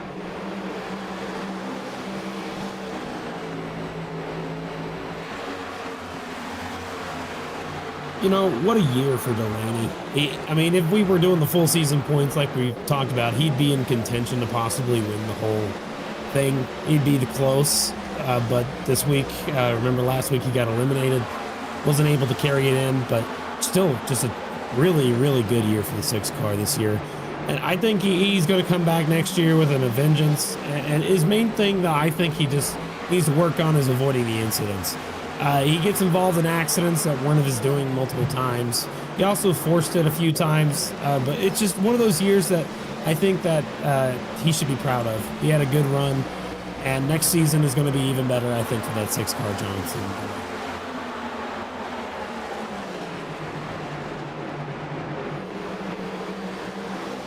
Right now, next season going to be an interesting one, to say the least, where all these drivers shape up in the very end. It's going to be who's going to be amongst those who will register for next season too. That's obviously a process. And remember, as things run with the best of the rest situation, Komacheski, if he does get that best of the rest award, it's not just about the cash. He also gets a free entry directly into the 2026 season. And he'll definitely use it. I mean, he loves running with these guys. May not always be in the same speed category as some of the top tier guys, but he is quick off the gun at the 1.5 miles. So I remember always seeing him just going so quick, getting up to a top 10 spot and then tires dying and dropping off. But at 88, I think a little bit more refinement can be one of the faster guys. His bread and butter, though, is the 1.5 miles. And I think that that's something that we've seen this year. And I'd like to see continue in the next year and try to improve on the road courses, short tracks, and the super speedways for him. But yeah, no, everybody wants that free entry into next year. That'd be amazing. You don't want to have to pay any money to it. But if you come out here and try to compete for championship, you're going to put down a little bit of money so that way you can have a larger prize pool. $1,000 to the champion this year. I think that's changing next season. I'm not sure exactly what that's going to, but it will be going up, I believe. Yes, I know there's a lot of hype for next season, to say the very least. I'm very curious if we end up getting San Diego in time for iRacing, because it's a very difficult thing in theory to scan, to laser scan an Air Force base, is it not? I mean, I honestly am so surprised that they actually do it. I think that they're going to scan it the week of the race because they got to set it up. And the odds of doing that prior to the race are going to be pretty slim. So I don't think they're going to have it ready for iRacing by the time we race there, but wouldn't be shocked if they did have it ready. But we're looking right now at the top two, Dyson and Vroman. Remember this, guys, these two battling for a championship with 95 laps to go in this race. Let's take a look at the stints, if you don't mind there, DJ. I'd love to take a look there at the stints, see what we got here on our pylon. 35 laps, so we're about halfway through the run. They could choose to come down pit road within the next... Oh, Dyson's blinking! Oh, that is huge. Oh, he cannot lose connection here. He has got to hang on to position. He blinked out 3 times. He's gone again. Don't have a technical issue now. No, it's getting bad. This is going to be a trouble spot if Dyson hasn't happened to settle on in. This is not what the field wants to see happen to the driver who's dominated the championship race. If it stays bad here, Kirk, he can get a connection flag from the sim. It just reached the red zone. Oh no, this is not what you want to see. He's led this race all season, and now he's at a point now where he's blinking even more. Oh my goodness. This is a big deal. Oh my, I cannot believe that this is happening. This is like the equivalent of a blown motor in real life if this happens. This would be nuts. He's got to hang on to the car. He's got to fix that internet connection. Something's got to happen. Say a prayer if you're a fan of Andrew Dyson. Call the ISP right now. Get it fixed as you drive. Don't have them disconnected, but something's got to go. You do not want to lose $1,000 on a connection issue. It's like Adam Benefield's situation, losing a chance to the championship 4 with a crash. Looks like his situation has steadied down, though. The Australian has been able to get through that speed bump, and that could have been bad. Oh, man, talk about championship moment. I mean, that right there could have ended it all. You never know. We got to keep an eye on this. That car's motor might be having some issues, but right here, look at the 95 of Roman. Going for the lead, going for the championship right here. He's trying to make the bottom line work. Will he be able to make the pass? We know the 41 has great exit speed off that corner, and he's able to do that again and get on by. So he got distracted there, obviously, with the situation. But he's able to get back on the high horse and focus. Roman. They're playing around with the gearing right now as they work their way around. Wiggle time for Dyson. Dyson just preferring that higher group to defend here. Takes away the clean air yet again. We're already 40 plus laps, give or take, into the run. A little bit off on that number, but it's still a lengthy run here. If math is correct here, Kirk, it's been a long one. The Wallen has come on down. I think he's done. Armani also done as well. Both cars are out. Tyler Hunter also will not finish this race. But right now, looking at this battle for this lead, this is the first time that I think that Vroman actually has a legitimate chance of getting by. That blinking out situation really affected Dyson. Something changed there. DeCiani coming down pit road, that's going to start something. We'll see when the leaders choose to pit, but right now, you don't want to be the first one and you don't want to be the last, so start thinking about that here. Outside, look at that. You see the purple car trying to top line. He hadn't run that line at all this race, but he's going to have the momentum down into turn number 1. Here's the move for the lead. Here he goes. Oh, Vroom hit him. Vroom pushes Dyson up the racetrack. Now the elbows are coming out here with 85, 86 laps to work with. Vroom not afraid to lean on Dyson after giving him so many breaks and so many benefits of the doubt here tonight. So Dyson, can he slam the door? No. Sent back by Vroman, and Dyson lets him send it up the racetrack for the crossover. Oh, under over move. That was awesome. Down to the bottom of the racetrack. He cuts it as low as he can go.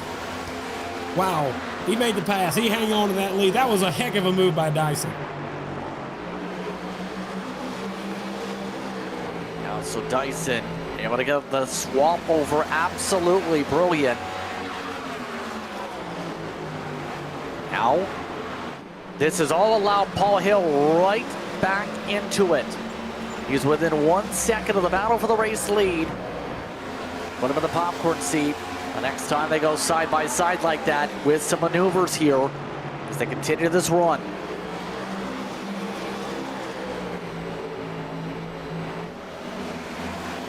Dyson is doing everything he can to keep Vroman behind him. I don't know what Vroman's going to do, but I think Vroom here, this is going to be exactly the battle we want to see. They're keeping it entertaining. That under-over move was phenomenal. Great driving by both drivers, not wrecking each other. But this ain't over by any stretch of the imagination.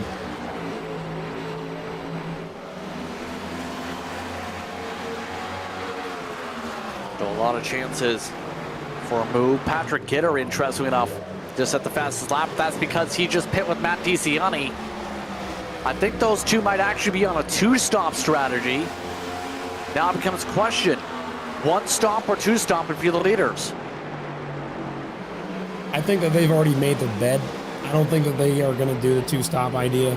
They're going to stay out until the 1-stopper, I think, is going to be the plan. We'll see for sure. But, I mean, if you were going to do the 2-stop, you would have already come down pit road by now.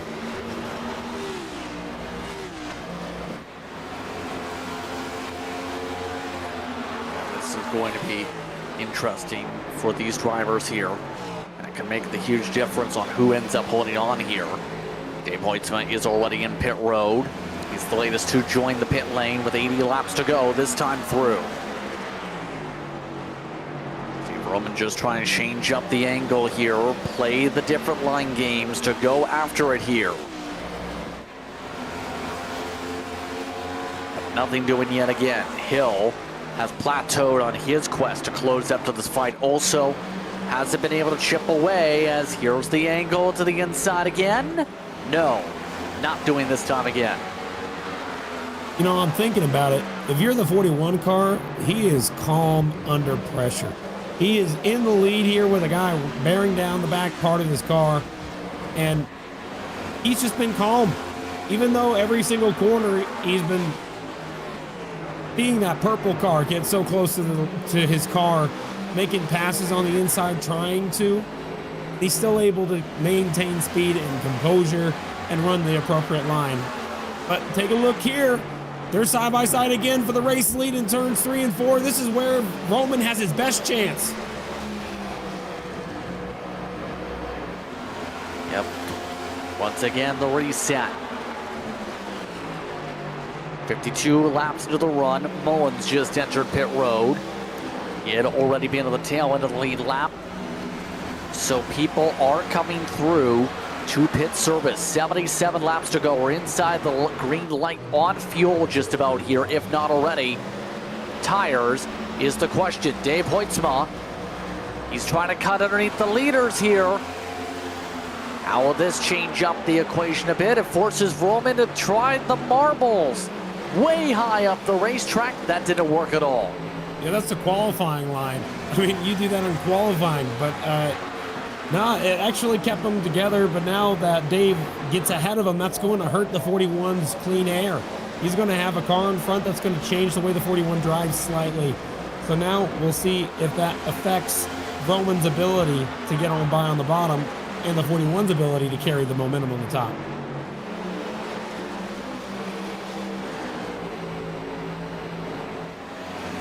Here we go. Paul Hill is now falling back again. His run has gone the wrong way. It looks like Paul Gallimore's had an issue. He is still in the pit road for more than 25 seconds with his situation. Towards the back of the field much of the day in the BMP car. But Daiso to the marbles himself. A little bit higher than normal. But it doesn't matter here. Cliff Mullins, though, how does he handle the leaders? With Roman side by side for the race lead, can someone take the lead from Dyson? Yeah, I can tell you right now, this is the closest that Roman's been all day. He stayed side by side with him for the whole lap. 41 just not carrying the momentum he needs to on the exit here. Will he be able to do it this time? Yes, he will. He's going to clear him going into the corner, I think, just ever so slightly. And then the 95 will just dive it right back in on the 41. Roman getting chippy on the radio. Cliff Mullins, by the way, is lifting down the straightaway so he doesn't have to pass this. Another thing that is common with playoffs here, he doesn't want to be an influence to this at all. He doesn't want to be involved in it, but hey, he's going to get involved in this if he ain't careful, because you also got Patrick Gitter, and you know he is on the charge. He's doing the two-stop strategy. Patrick Gitter is catching up to this fight here. The 82 just needs to go on by. He just needs to get the move on, and because Patrick Gitter is not going to wait. He's going to keep pushing no matter what. There goes Gitter. Gitter is the net leader. That was close, Mullins. Dyson was a little bit lower on the line. Nearly got to the fender of the Paul Hill pit road. Front one. Paul Hill, as you just said, 59 laps into the run. It's an undercut for the 26 again. Saw how that worked last time. He's trying it again. Will it work out for him? He's got 70 laps to go when they cross the stripe. And I don't know if that's going to work out for him. I think he's going to have a struggle here.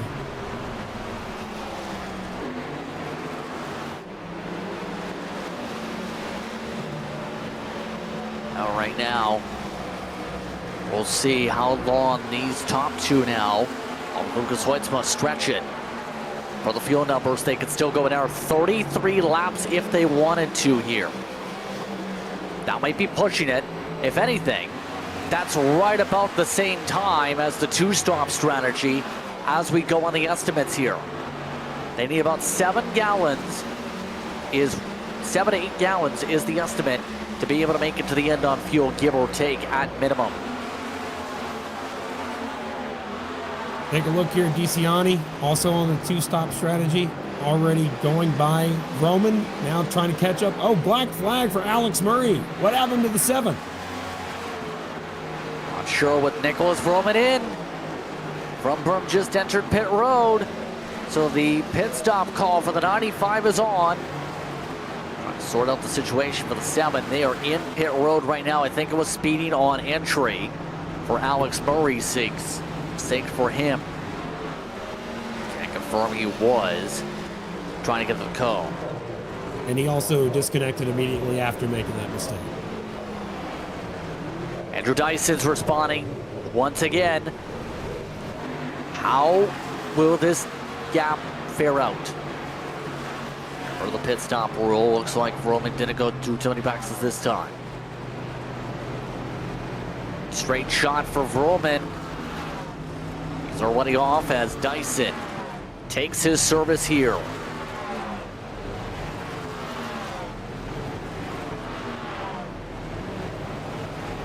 For some reason, race control said getting away with murder on the radio, so I'm not sure what's going on there. Dyson takes his cut to the outside since he was further back in the order, and this could be good for Vroman. Here comes the gap now building up. Vroman passes him on the track. Nicholas Vroman has taken over the net lead for the championship in terms of the pit window. Now that 95 is just... Paul Hill is in front of him, to correct myself. So it's Hill in front with Vroman right on the bumper. Wow. I mean, right there, that's what it's all about. Hoytsma staying out late, trying to hope for some miracle there for him. And that 26 of Paul Hill. He's got the lead now. He's going to have the lead once this all cycles through. But now will Vroman be able to just get by him? That's the question. 26 under pressure from that 95 on the bottom. There we go. Older tire for Hill. It's not worked on the fence in the long run, and Vroman is good on the short. Dyson, 4 seconds lost to Nicholas Vroman in the pit cycle on a 1-lap difference. It is now Nicholas Vroman in the championship lead, coming to 63 laps to go, at least out of those who pit. Lucas Hoytsma is going as long as he can. He had been 4th much of the night here with the 97.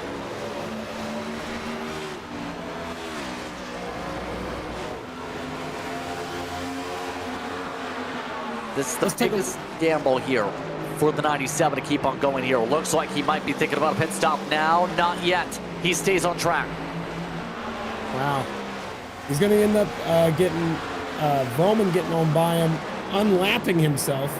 Back on the lead lap for Vroman, and Paul Hill will both get by. But now we got to think about lap times. Let's take a look at the lap times if we can, just for a second, so we can see what the difference between the leaders and what he's running right now. 28 flat versus 26.5 for Vroman. That is a huge margin to overcome. He's got to stay out as long as humanly possible to make that even possible to come back from. And that's the sad truth for the 97. He's got to hope and pray for some help there. Patrick Gitter, though, right behind him, also in the same situation. DeCiani also doing the 2-stop strategy, so these guys are going to be hoping for a caution here at the end of this thing to try and make Patrick Gitter and DeCiani win this thing. Yeah, but the biggest thing out of all this is Dyson, as he takes the outside, as Hoytsma apologizes for not giving Dyson the bottom here. He have been in control the entire night since his 2-tire call. I don't know if you come back from 3-4 seconds back, even with the faster long run car we've seen a bit for the 41. That was on a 1-lap difference, and that's how big one pit entry entrance sequence and exit sequence is here. That's how big the sequence was compared to the first time where it was the opposite with Vroman. You know, this is going to be, this is the race for a championship now. That was the money stop. The mistake was made. Now you got to get going. Now you got to figure out a way to make this work as the leader, as the eventual leader, the 95, gets by DeCiani there for position. You know, I don't know if this is going to be necessarily a controversial thing or not, but I could say here that the 95, having 21 starts this season compared to the 33 and 34 of the other playoff drivers, I think that's just interesting to see that he's able to still win a championship. It reminds me of Kyle Busch's Xfinity championship, or sorry, Cup Series championship after he broke his leg in the Xfinity Series, and was able to come back and still win the championship because of the way the playoff system worked. So that can happen here. It's happened before. We'll have to see if Vroman can hang on to make that happen again.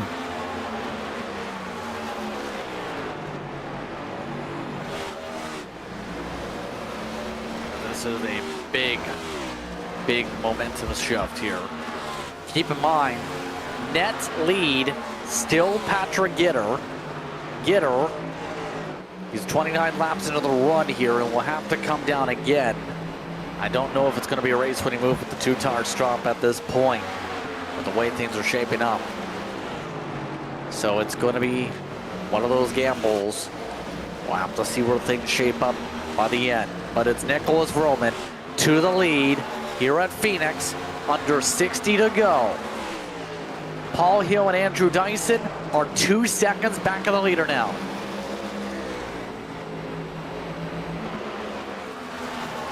Now it's all about seeing when Dyson is able to catch Hill just there. So that was it. Dyson gets by. He's trying to chase down Vroman. Can he get there? That's what this final little run is going to be. Paying attention to Dyson and Vroman's lap times. And our goal is to see if he has enough time to catch him. That's what it's all about right here, right now.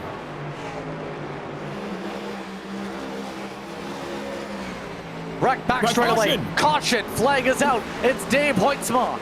The 09 and one of the Maconi setup shop back schemes went around with the help of Jacob Simpson coming out of turn 2.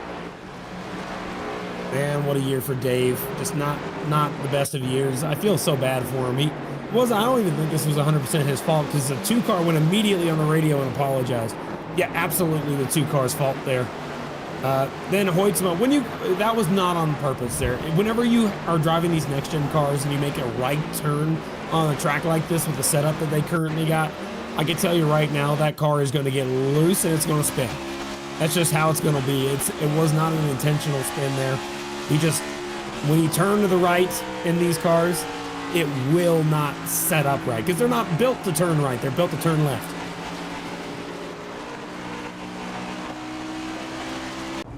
That brings out the caution flag and will bring, oh boy, Lucas Hoytsma did not pit here, Kirk. He only pit a couple laps ago, and he kept on the lead lap, so the 97 is the net leader here. This is his only chance he's got. It makes sense that he did what he did there. Looking at the race stats here with him, he went down pit road on lap 255 or 254 in that range. So this actually is going to be very beneficial to him. Roman hangs on to the lead off pit road. Dyson there as well. Roman 2 tires. Wow. Nicholas Roman had to try something different. They just pit a little while ago. Why not? Keeps himself in front of Dyson. However, he is not the leader as said. It's going to be Hoytsma. Paul Hill with the pit cycle dropped to 5th. And that's what Patrick Gitter also needed to equalize on his strategy. This gets interesting. Lucas Hoytsma up in front. Let's see if we get a word with Lucas Hoytsma here as quick as we can. Lucas, you take over the championship lead, 52 to go. What are the emotions like as you get ready for a restart? Well, a little disappointed with our speed up to this point, but we've been throwing a bone here. We got track position now. Tires are obviously a little bit older, but I don't know, if we catch a few yellows between now and the end and I can somehow hold on to this lead long enough, I don't know, it might be possible, but I think it's a long shot. All right, coming up to the restart zone, coming up. Good luck. Thank you. Quick words with the RHM machine. It's now Lucas Hoytsma up in front. Buckle up. This is about to get a wild time for this championship. Man, I'm so excited. I can't tell you. Roman on the outside. Dyson on the bumper. Green flag is out. Gitter doesn't get a good launch. Paul Hill does at least as he tries to jump back to 4th. The 97 going to have to hug the bottom. Roman trying to use the high line as Dyson gets alongside for the door. Wrecking back stretch. There goes Ralph Hutchinson around into the inside wall. Caution will come out. Yet again. Around off the front bumper at DeCiani.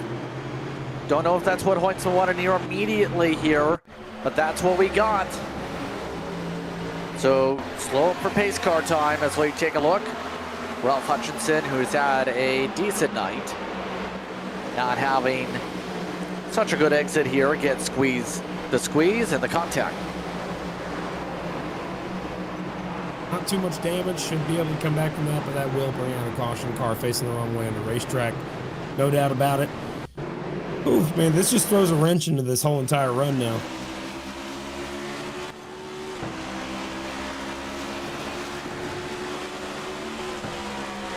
Yep, and now we'll take a look from DeCiani. Kept it low, but you can see Hutchinson was going for a lower arc in the first place. DeCiani did slow up there and trying to help him save it, but didn't happen. Komacheski and Hutchinson will come in for new sets of boots. Komacheski ends up being on the lead lap with this caution, and there are some pace laps that the 97 needed here. Exactly. And it's going to even the playing field a little bit more. You want to get the tires to go through heat cycles. The more heat cycles you get, the better. He went out there and ran one lap, should have heated up the tires just a little bit. Not all the way up to the full temp, but that should have put a little bit of a cycle in there. And we're going to go ahead and get Nicholas Vroman here to come talk to us here just in a second here. Go ahead, Justin. Yes, indeed. Nicholas Vroman, he is the fourth and the final driver who's spoken to during the race itself here. Nicholas, talk about the emotions so far. You've been fast tonight. Now you're in that second behind Hoytsma. Yeah, it's about clean air, man. I feel like we're a little faster than Dyson, but he's just got the clean air, and it's impossible to pass. So if we get clean air, man, I think we'll be pretty good here. So hopefully we get another good restart. We had a really good last restart, so hopefully we nail this again here and take the lead. Kirk, what do you have to say? Yeah, Nicholas, I got to ask you, man, you took 2 tires on that last stop. Was that because of how the first stage went whenever you saw Dyson do the same thing, was able to hang on for the rest of the stage, or what was the reasoning behind the 2-tire stop? Just the clean air, man. Clean air is so important, so that was the reason for it. Unfortunately, that didn't get the clean air with Hoytsma staying out, but once you get to the restart, good luck. Thank you. There goes Roman. Continues to masquerade as every team's driver. He looks to try and take away the championship, but 47 to go now. Doors are high. Paul Hill did not get past Gitter on that restart with the time of the caution flag. Here they come to the restart zone. Oh, Vroman jumped it. Nicholas Vroman got on the gas before the 97, but didn't pull in front. The sim didn't get a black flag from that, but will that get looked at? Hoytsma still alongside. Vroman trying to squeeze. Just like that, side by side for the lead for the championship. Hoytsma on the bottom, Vroman on the top. Looks like the 97 on the bottom is trying everything they can do. Will he be there? No, not quite. Vroman to the lead with clean air. He said he needed a good restart. He just got it. Nicholas Vroman with 46 to go on the season is up front. However, the first on 4 tires is the mighty Andrew Dyson. The Australian is going to the outside. He's got the quarter panel on the 97. Door slam shut, crossover time. Oh, he hit the back of Hoytsma, got him loose. Hoytsma blocking, doing all he can. Fastest lap of the race goes to Dyson just there. He's driving the wheels off that 41 car right now. Trying to clear by as quickly as he can here. The more they fight, the more time they lose. Paul Hill's now been able to regress past Gitter. Gitter, the highest running non-playoff driver as we run here. Dyson looking to try and back up his entries a little bit, force the 97 up the racetrack. A little bit of a diamond coming out of the corner. Looks like Dyson may get the chance to clear if he's got a good send into 3. Hoytsma backed up his corner. Dyson just about cleared, and now looks to get the job done on the dog leg. And just about does, but bottomed out. This ain't over yet. 95's not getting away too far, though. But will the 41 be burning his stuff up, trying to get by the 97? That's the question.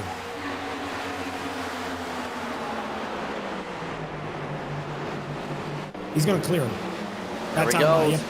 Goes right on by. That's it. Now, here it goes. Top 2 guys all day. This is what it all comes down to. 42 laps to go, and it's down to the top 2. The 97 of Hoytsma is going to need a miracle. Paul Hill, also in the same category, going to need a lot of help to try and catch up to the top 2.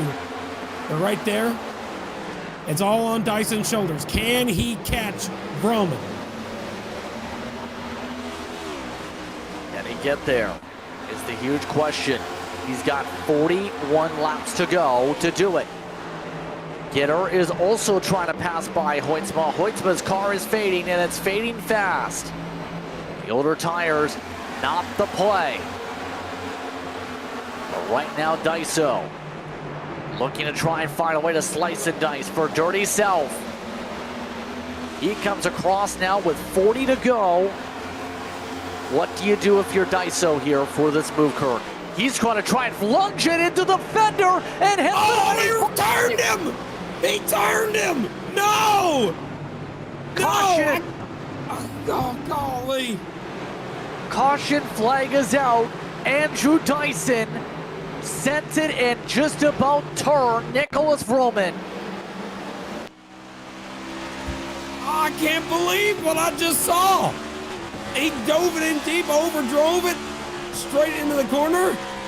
And what?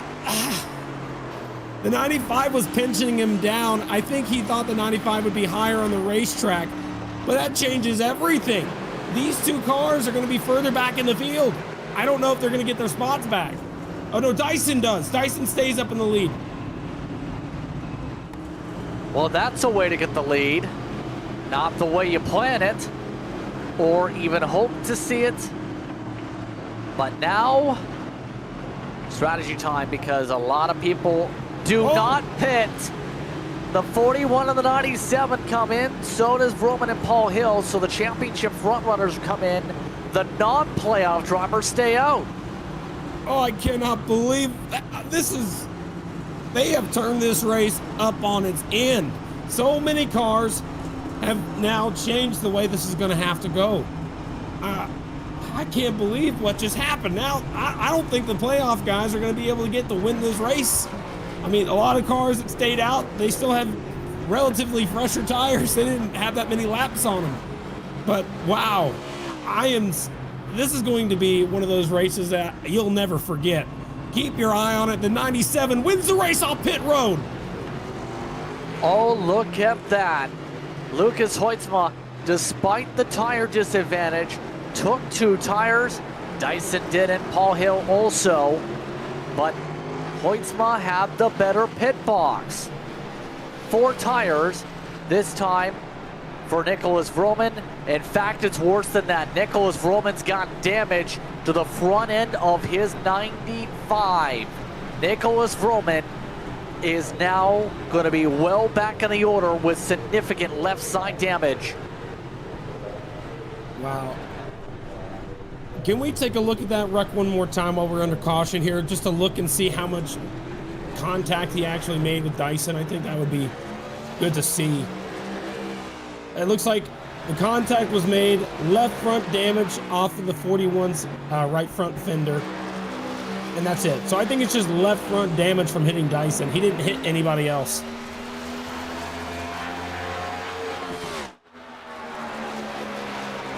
So at this point, oh, we're double up for the restart. We're going to focus on the restart. We're about to go back green. Yeah. Gitter's going to have the lead.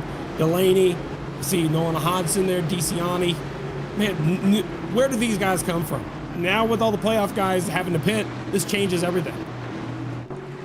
Lucas Hoytsma, the first out of those in the postseason. Again, they're in the blue. For the first time tonight, they're not 1, 2, 3, 4, 1, 2, 3, 5, or anything along those numbers. 36 to go. Buckle up. The Magic School Bus has taken a turn. What would you do for $1,000? We've seen one method. Green flag is out for Patrick Gitter. He looks to try and get a 3rd straight victory on the season. As we look to try and see where the playoff drivers go. How about 3 wide middle? Hoytsma gets through. Hill gets squished for a moment. Hill trying to cut his way through the traffic as the 97 gets alongside his teammate of O'Brien. Dyson got checked up behind the 82 of Cliff Mullins there. Got the 8 of Ralph Hutchinson, still 3 wide on the bottom. These guys are trying to get through, and here comes Roman on the bottom as well. Roman's back. Don't count him out just yet. I think that Hoytsma's got this lead right now. Paul Hill, they got the miracle they needed. They got that caution there. Top 2 making a mistake. And now Hoytsma with the eventual championship lead if he can hang on. Restart violation. Nolan Hodgson just got a black flag, so the 12 will have to come down. They went below the yellow line at the start and finish line. Can't cut that early for the dog leg per the rules here at Phoenix. So the 12, who is running fourth, come on down quickly here. Not now. There's too many cars passing by. Lucas Hoytsma with 33 to go. Net lead, but don't look now.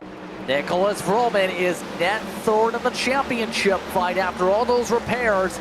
He is angry, and he is pushing. If you were to tell me with 33 laps to go, the lowest running playoff driver was going to be Andrew Dyson, I'd have laughed at you. But oh my gosh, that's where he's at right now. He's got a ways to go. He's loose even. His car's driving crazy right now, trying to catch up to the back bumper of these guys. But once Hoytsma is able to get by Patrick Gitter, it's a different world. It's going to be clean air for the 97. It's going to be hard for Paul Hill to catch. But 32 laps is a long time, and we know some fast cars are still trying to make their way through some traffic, but once they're through, I don't know if they're going to be able to catch him. Here we go, off turn number 2. Looks like that Hoytsma's going to make a pass for the lead on the bottom. Here we go to take the lead on track. Lucas Hoytsma, your championship leader, but he's got Paul Hill pushing hard.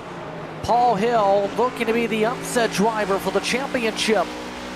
He pushes his 11-10 machine around, bobbles out.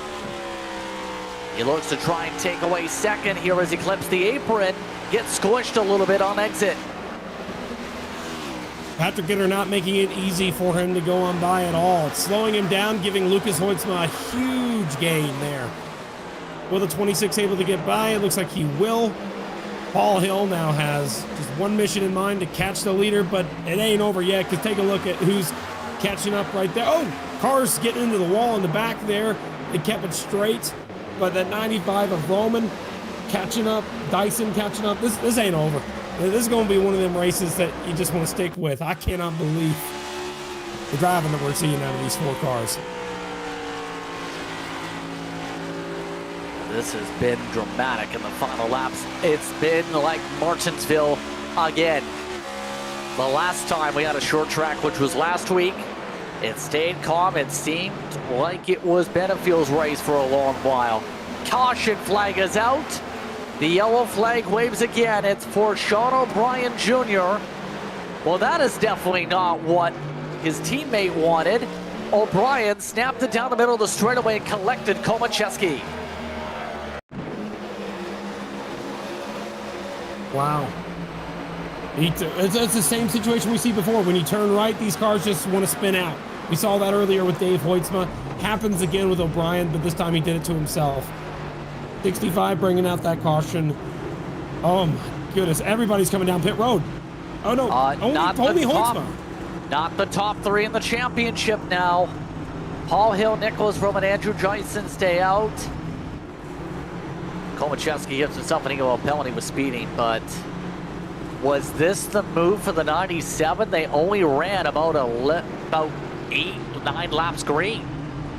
The thing is, he knows that his car is not as fast as the other cars out there on the racetrack right now. If he gets 4 tires right here, he's going to have, for the rest of the 27 laps to go, 4 fresh good ones compared, like 3 or 4 lap fresher tires than the leaders. That's going to even him out.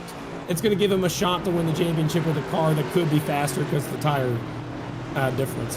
I think this is a move that the 97 had to make, because I think eventually, no matter what, Roman was going to get there, Dyson was going to get there, but now with this tire advantage, he might have a shot if he's able to get through these cars and get back up to the front.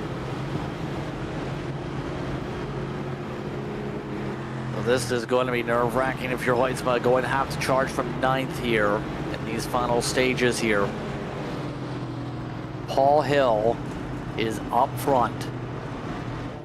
26 to go.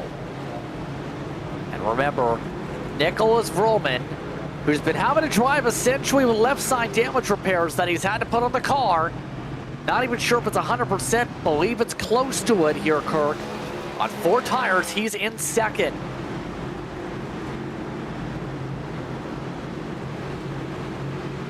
Well, this is what it's all about. Underdog versus those that are expected to try and win this thing. Nobody thought, except for one person, thought Paul Hill would make it this far.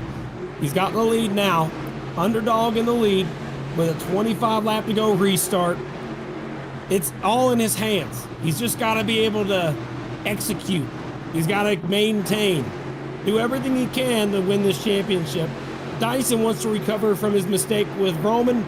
Roman wants to bounce back from spinning after the contact with Dyson. And of course, Hoytsma wants to drive his way through the whole field and win this thing himself. We'll see what happens in 25 laps. Green flag is out. Vroman timed it perfect. He's been good on the restarts, and now he's slamming in the hill. Dyson goes hard on the cut down the dog leg. Vroman on the outside, looking to make the power move. Hill tries to fade up. Can't lean on him though as Dyson hits Hill. Into the inside wall, Paul Hill. Man, I hate seeing that. He had such a great race going. He had a chance there. This ain't no caution yet. We're staying green, but look at Lucas Hoytsma. Hoytsma's drove in through the whole field, but after that contact, Paul Hill got loose there, came up, was not clear, made contact with Dyson, and got loose down into the inside wall, and that will probably end the championship hopes of Paul Hill. Disastrous. He's already down pit road. Dyson, by the way, he fell back to 5th with that contact. Hoytsma is up to 4th. He is flying. He also took another 2-tire call and just set his fastest lap of the race. He is pushing like mad to get there. Not just his fastest lap of the race, but the fastest lap of the race. He has the fastest lap time. Can you believe it? Lucas Hoytsma, in the Xfinity Series, lost his championship spot due to a points error. There's a lot of wins that were taken away from Hoytsma from the people in charge here after some penalties here and there. That 97, if he's able to pull this off, would be the comeback of the century to be able to win this championship. And I think that would be phenomenal for the 97.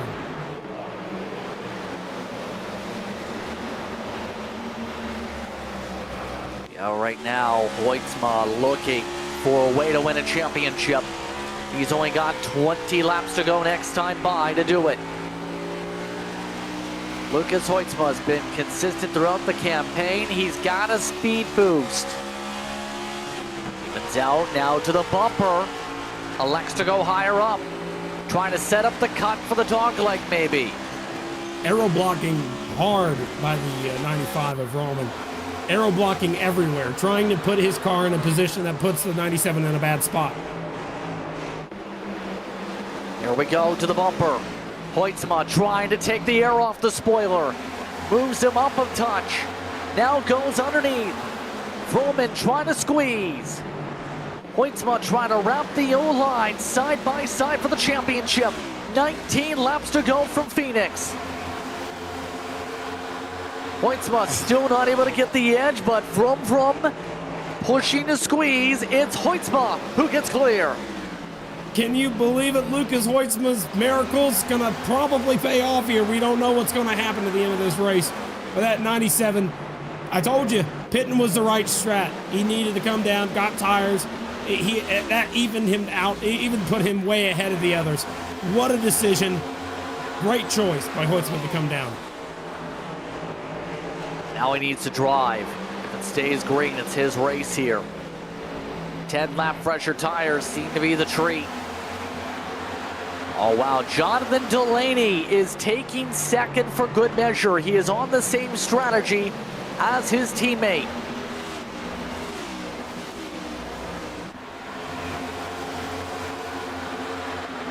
Just kind of solidifies where that choice went at the very end here. The 6 able to take away second. Patrick Gitter, who's also on the tire strap with 2 tires, has also driven his way alongside Chris Davis, who is up there. Dyson's gone nowhere since that contact in the battle for the race lead. I think that contact really messed with Dyson's head a little bit. He didn't have any damage, but you saw him. He slowed down all the way back to 5th. He knew that it broke his heart that what happened. He's not the type of driver that does that. He just made a mistake, and he blamed himself. But it's down to the end of this thing now, and he's got to start moving forward. And I don't think he has really too much of a chance anymore without a caution. He needs one right now.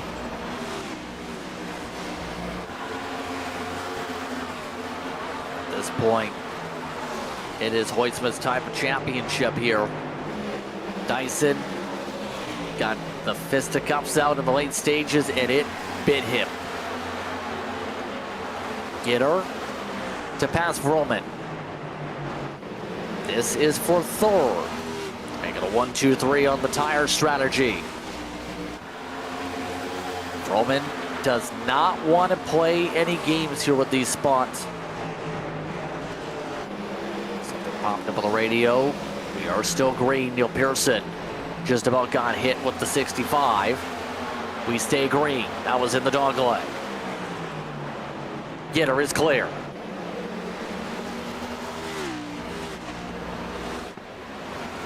Talked about that poll a little bit ago that the drivers did to determine who they thought was going to be able to make it here to the end of the championship. And out of the 19 entries, 10 of them thought Hoytsma would be there. 10 of them looks to be a little bit more right. It was the second most out of the top 4. Now, that 97, he's just got to hope and pray, drive clean laps, no mistakes, and he will leave this place a champion. He's got 12 laps to do it.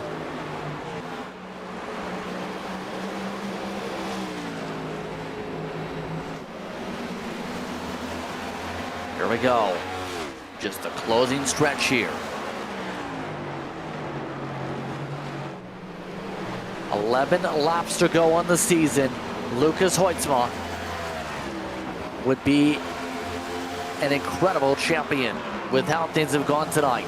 He didn't feel like he had the confidence with the car, we heard earlier on in the conversations. 2-time winner this season, but 14 top 5s, 24 times in the top 10. That was tied for the series high with Jonathan Delaney this campaign. He had the consistency, just not the wins that we've seen from Daiso or for Vroman. Now with 10 laps to go, it's the 97's championship to lose here if it stays green.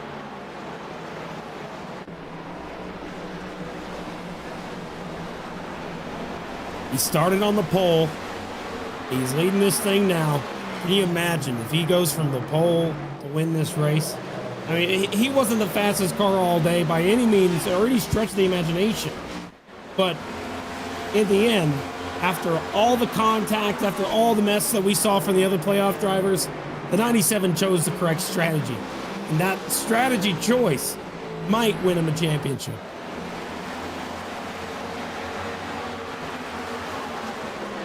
Got 8 laps to go. You got to feel for Paul Hill, though. I mean, he had a great race, great chance to win this race as well. And just, unfortunately, after that contact, he decided, there was no way he'd come back from that. So he retired the car immediately. I feel so bad for Paul Hill, but really good for Lucas Hoytsma. He's in a great position now. He's in a brilliant spot to win himself a championship. Just out to drive it home. Jonathan Delaney is closing on him, by the way. Within 7/10 of the race lead, but don't expect that to potentially change here. The 97 looking to add another win to his trophy case. 6 to go when we get to the stripe.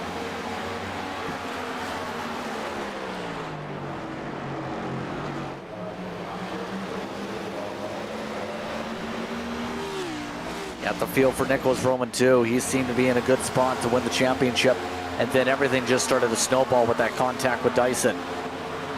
And Dyson as well. I mean, they all had amazing stories coming into this race, trying to become a champion.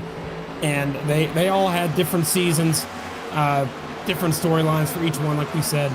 But now, I mean, it's down to the last 5 laps.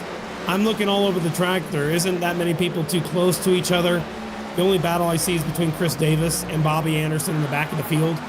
And holy cow, that track is bright. Whew. But I can say that it's going to take a miracle. He's going to need something to help him out to get back involved in this. But that's 97. Just wants to see clean and green to the end.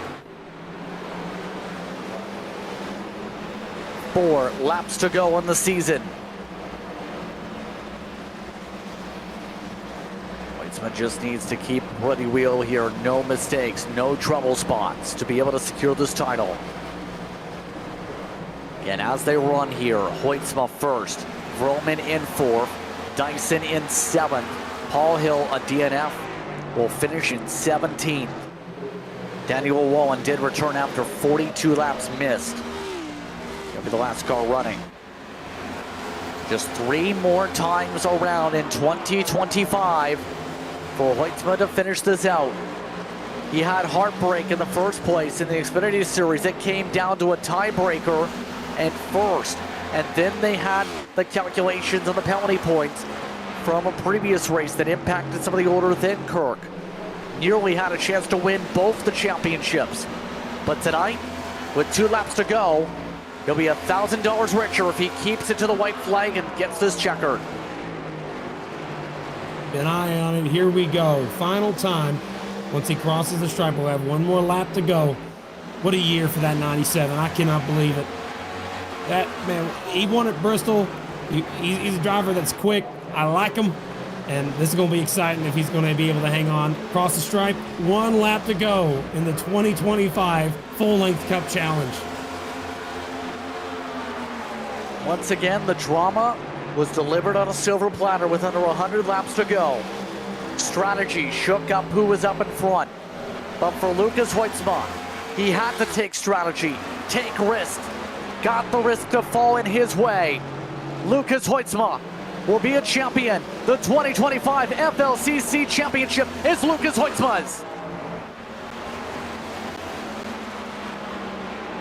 Hoytsma gets his 3rd win of the 2025 season and gets the $1,000 prize as your champion.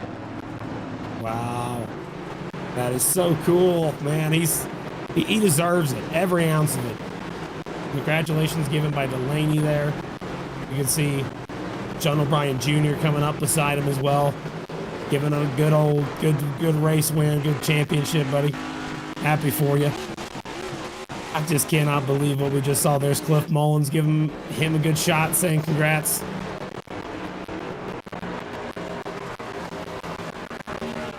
Celebration is on.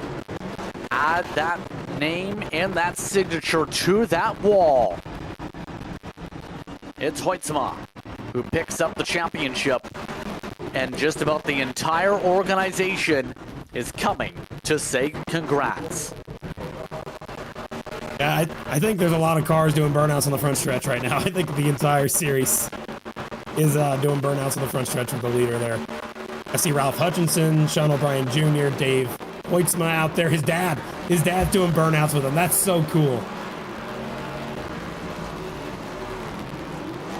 Delaney doing burnouts as well.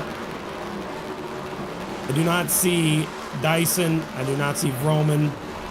They have obviously are dealing with a lot of emotions after that race. I can tell you right now that Hoytsma just drove the race of his life, able to get a strategy to work out his own way. And I'm just so happy to see this happen. I think it was you got to feel for the other 3, but for Hoytsma, this is going to be a big deal for him. His dad's probably ecstatic there in his car right there. Then the 09 of Dave Hoytsma there in that Maconi setup shop. Chevrolet there, doing burnouts on his son's right rear. That's awesome. What a celebration.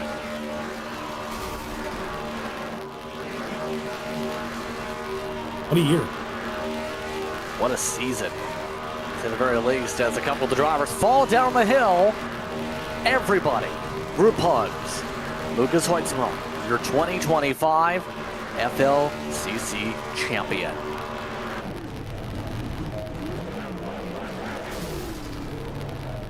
I believe a couple of them just blowing the motor.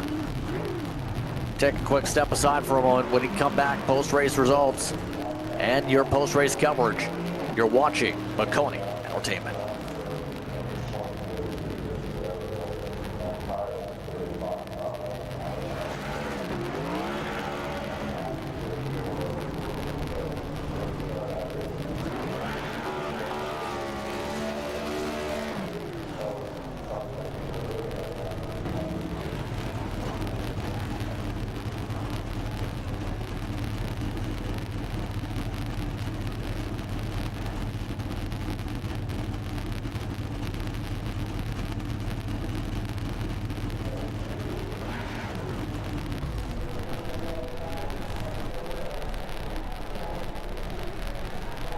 You want to be the best, you can't settle for the rest. For anything on iRacing, there's just one name you need, Maconi. We now provide the best of the best in setups, paint schemes, coaching, broadcasting, and event organization. With cars across all 4 license classes, we have what you need to hit the track with confidence.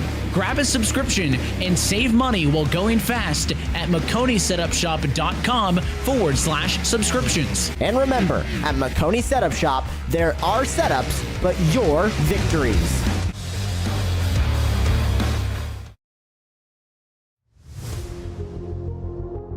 Welcome back, everyone, to Maconi Entertainment for post-race coverage of the FLCC. As we get ready to discuss things with your championship competitors tonight, Lucas Hoitzma is the champion. He gets the win, he gets the title, he gets it done over the rest of the field. Delaney second, Gitter in third, Roman in fourth, with DeCiani rounding up the top 5, Hodgson in sixth. Dyson falls down to seventh after dominating for a majority of the night, vast majority. Chris Davis in eighth, Bobby Anderson and Jacob Simpson the top 10. Finishing in 11th, Neil Pearson. 12th will be Sean O'Brien Jr., followed by Cliff Mullins, Ralph Hutchinson, Thomas Komacheski, Dave Hoitzma. Paul Hill had a really rough end of that race. Then Daniel Llewellyn, Clayton Hoffman, Alex Murray. Great year, though, for Paul Hill. Yeah, could have been, but it was not. Paul Gallimore, Tanner Marty, and Tyler Hunter are part of the DNFs here tonight for this one here from the paperclip. There could only be one champion. But in the end, Lucas Hoitzma gets himself the FLCC title. Lucas, how does it feel to be the champion and be $1,000 richer? I got no words right now. I got to tell you, I mean, you heard me on that interview. I was feeling pretty down on myself. I didn't think I built a fast enough car. I didn't think I was fast enough, and just luckily was able to run long there, saved my tires, and saved that extra set, and that is the only reason I am in victory lane right now. So -1 for NASCAR playoff format, +1 for Lucas Hoitzma. Hey. That's pretty good, Lucas. Yeah, kind of. You mentioned having a tire set available to work with there to decide to make that strategy call. What was going through your mind as you had to try and make all those passes there in the closing stages and then pass Roman to get it done? Oh, my heart rate. I don't have a heart rate monitor, but it was probably the highest it's ever been in my life. I mean, that was so nerve-wracking getting through those guys who I know just were so tempted to just turn me and take it for themselves. So I respect the hell out of those guys for keeping it clean. And I mean, I knew they would. I'm sure that thing with Dyson and Roman was an accident. They already talked it out, I think. So this was a very respectable and awesome championship and I think each and every one of us deserved it in some way or another. So yeah. I'm really sorry to those guys that the tires didn't work out for them, but I cannot believe this. My mind is all over the place right now. So overall, you mentioned mind over the place now. Where do you try and build from this now? You get yourself the FLCC championship. Where do you take this from here to keep the momentum going in 2026? Well, you know, I don't know what's going to be going on next season. I mean, I have a good idea. I don't want to spill the beans what our plans are for FLCC, but there are bigger aspirations beyond that, and I hope it can all work out. So I'm excited for what the future brings. When I joined this league, a variation of this league, I guess, 4 years ago, and I saw these guys, I had nothing for them, and I was kind of looked up to them in a way, like Cam, Bryson, everybody else who was there back then. I mean, I cannot believe I'm running on pace with all of them, and I'm still competing, and it's incredible, and I'm just glad to be able to race around this incredible group of guys every week. Anyone you want to give a shout out to, a part of this run tonight? Oh man, where do I start? I mean, first and foremost, Ralph, Jason, Sean, John, everybody on RHM, Logan Sheets. I mean, the strategy he pulled tonight. I mean, I wouldn't be here if it weren't for him and everybody else. So huge shout out to them. I was going to run part-time this season if it weren't for them. So who knows where I would have been. And everybody on Low Drag, my whole family for watching, and everybody who puts on this incredible league every week. It's been awesome. How did it feel that you got to do burnouts with your dad? Oh, that is one of the coolest parts of all this for me, is that I get to race with him, and to have his support right after the race is over and I get to do burnouts with him. It's probably the coolest thing ever. That's what I love about sim racing. I mean, it's the coolest. Once again, congratulations on the championship, Lucas. Well done. Thank you very much. Lucas Hoitzma, your 2025 champion of the FLCC. Second in the championship, also standing on by. That second place run in the title went to Nicholas Roman. He's with Kirk. Hey, Nicholas, this is Kirk up here in the booth. Man, you had one heck of a race all day, fast car that you had there, but contact with the 41 sent you back and wasn't able to ever get back up there with for a chance for a championship. Just tell us how you're feeling right now. Honestly, I'm feeling okay. I know at the end of the day, we did everything we could to put ourselves in the position to win there at the end. It's just, just out of my control, right? No hard feelings to Dyson. He's racing hard for the championship, but it's just very unfortunate that happened. But like I said, I'm all good. Congratulations to Lucas, man, and hopefully we'll get after it next year, and we'll be in the championship for next year for championship. Well, I got to say, Nicholas, you were out here 21 starts, and you were still able to make it to the championship four. I know if you run the full season, it's going to be even more. We're going to probably see you in the championship four again. You're just that good. Do you know what team you're going to run with finally, or you just is it up for grabs right now? Still debating. We'll see what happens here in the off season, but I'm not too sure yet. I got a couple offers on the table, so we'll see what happens if they develop or not. But should be a fun season next year. All right. Well, anyway, I got to ask you, anybody want to shout out? Yeah, man. Shout out to Ken, man, and everyone at Ryko. I usually give Ken a bunch of crap, but I'm not going to do it this time. He put together. Yeah, they always put together some masterpieces, man. So yeah, shout out to those guys and Ken over there at Ryko. Shout out to Pete, man, spotting for me. Keeping me company, keeping my head on. Making me laugh during these races. It's always fun. Chatting it up with him during these things. Bobby, man, admins. This is a great league. It's one of the best leagues I've been a part of. Very competitive and a lot of fun. You guys up in the booth, man, and everyone on track, man. And again, congrats to Lucas on the championship. Well, thanks so much for talking to us, Roman. Cannot wait to see that. Man, I got to say that paint scheme has been an eyesore to me all year, but I think it's actually a great tool to, be a distraction out there. I like that. It's a distraction. That's what it is. Yeah, I like it. I like it, man. All right. Well, thanks for talking with us. All right, man. Have a good one. See you next year. Back to you, Justin. Nicholas Roman comes away second in the championship. Third in the championship goes to Andrew Dyson. Andrew, talk us through what happened there, because you went from dominating the race to everything just spiraling out of control from the green flag pit stop. I don't know, man. The after the pit stop, it still felt pretty good. Like I'm not sure how Vroman had such a fast stop. He had like a 12-second stop to my 15-second stop. So that's where that gap came from. And I knew that Paul had pitted quite a bit earlier. So when I came out and Paul was a long way down the road, I was sort of like, that's cool. But when Vroman was so far down the road, I was a bit surprised by that. But even still, like I felt like I was able to have a little bit of pace on hand on those guys, whether Vroman took 2 or something, or what he did, I don't know, or whether he was just cruising. Don't know. But I was coming. Passing would have been a totally different story, but it didn't feel like it really was out of control at that point. It was probably got a bit out of control only when I crashed into the side of Vroman, which I feel terrible about. I mean, even then, like, was able to gather up and get going again. When Vroman got to me, I certainly didn't fight. I wasn't going to, try block him or any of that sort of stuff.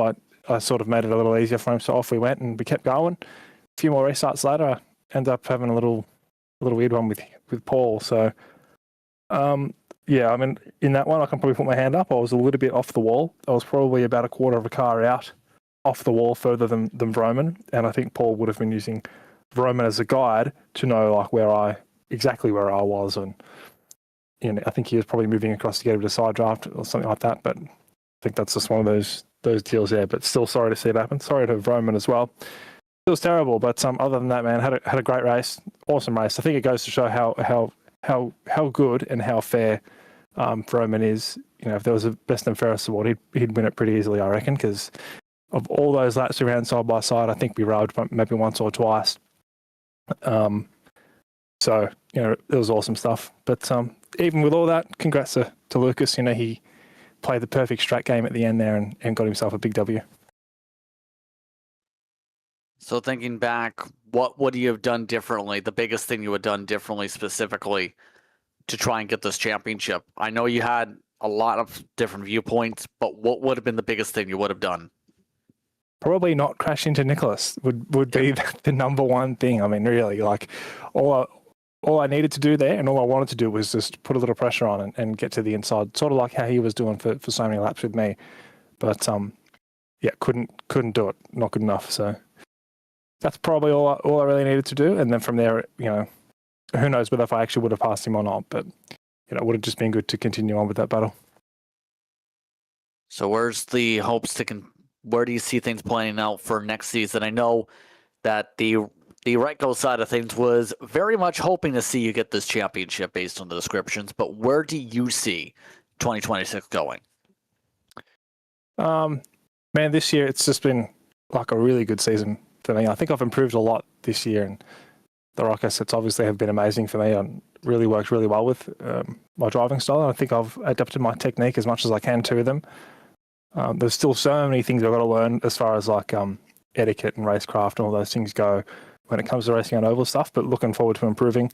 If I can at least be in with a shot at the end of next season, that'd be the goal, I reckon. So with that being said, anyone who want to give a shout out to here tonight? Yeah, man, absolutely. Again, congrats to Lucas. Congrats to all the drivers actually who Paul and Nicholas who made the final four, and there's plenty of other guys out there who were easily fast enough and competitive enough to have been a part of it tonight, who for whatever reasons, obviously through mistakes or crashes or even just unavailability, like weren't able to race, they could have been here, and there's plenty of fast dudes who could have done it, who could have got out here tonight and got the championship. So congrats to all the drivers for a great season, and thanks to all the guys that is Bobby and Bryson and Jason and everyone else who chips in to bring this league for us to come and racing, because it genuinely is like one of the best leagues going, I reckon. And I really enjoy it. And of course, thanks to you guys for putting on the TV show. We love it. Congratulations on the run here tonight. A top 4 in the championship. You end up being the 3rd spot. Thanks, guys. Andrew Dyson finishes 7th overall in the race. We still have 2nd and 3rd in the race to speak with as well. It was a team 1-2 effort tonight, Kirk. Jonathan Delaney is caught up with you. Jonathan, man, you had one heck of a season, but this playoff system doesn't necessarily reward the most consistent drivers. It's all about winning when it matters most. And unfortunately, Martinsville is just a very technical place, and chaos always ensues there. Unfortunately, it left you out of the championship 4. But now you came out here, got second place, showed you would have been competitive, and showed that you deserve to at least have a fighting chance for the championship. But I got to ask you, man, how'd that race go for you? What'd you think about it? And how do you feel right now? Yeah, it was a good race. We weren't the best, we weren't the fastest, but kind of got lucky there at the end and able to come out P2. So we've been really consistent all year. We've had a couple mistakes that have costed us, a race or a good finish, but that's going to happen. Had really two unfortunate races that we didn't have to have or didn't need to have in the round of 8, both getting wrecked at Las Vegas, and then I had a really good run at Talladega, but also then just got caught in a wreck at Martinsville. So unfortunate. Our season ended like that, but yeah, I'm happy with the entire season went all year. Congratulations, Lucas, for winning the championship. He deserved it. He's worked a lot behind the scenes all year. Whether it's practicing or helping with the cars, and everyone at RHM too all year for all the help and support. Especially Ralph. He puts in so much time week in and week out trying to get these cars ready. So he shout out to him and everyone else. Jason, Sean, Jacob, Logan Sheets for helping crew and spot everyone. So yeah, that's all I got. Thank you guys for broadcasting these races every week for us. And shout out to everyone who participated this year and all the guys that make this happen. So yeah, that's all I got. Thank you guys. Well, thank you, Jonathan, for talking with us, and we'll see you next season. Yeah. Back to you, Justin. Yep, Jonathan Delaney coming away second of the race. Patrick Gitter had an opportunity with some of the strategy to maybe pull away another win here. Patrick, another solid run for you tonight to close out the season. Talk to us your perspective of this race tonight. Yeah, man, started off kind of slow. I mean, we qualified pretty well. Ended up seeing that, the race started a little bit hot in track temps compared to what we thought we might, which was fine. We were like, all right, we'll just wait on the track temp to cool off some, let the car come to us. And we were waiting and realized the track wasn't going to cool off like we thought. So that was a big reason why we were, kind of stuck, I don't know, 5th to 7th, something like that for a good bit of the race. And then there at the end, we just started playing with different strategy to try to see if we could swing something to get us some track position, make some adjustments in the pits. And that's kind of where we took 2 kind of late, same strategy as what Lucas and Delaney had done there. And made some adjustments, seemed to suit the car pretty well. We were up there running pretty, similar times as the rest of us up there. We just didn't have the track position. So it was just a lot of good strategy calls we were able to kind of string up there that put us in that spot. Yeah, we've seen a lot of strategy plays here tonight. What was that on that original attempt? We've seen a very early pit call from you during that long run in stage 3. Were you trying to two-stop it, just to clarify? Or what was the game plan there for that pit stop sequence before the caution started piling in? Yeah, the idea, we were going to two-stop it just to try something different. Our car had really good shorter run speeds, so we thought we're going to two-stop it and we'll just burn the tires off of it for 35, 40 laps.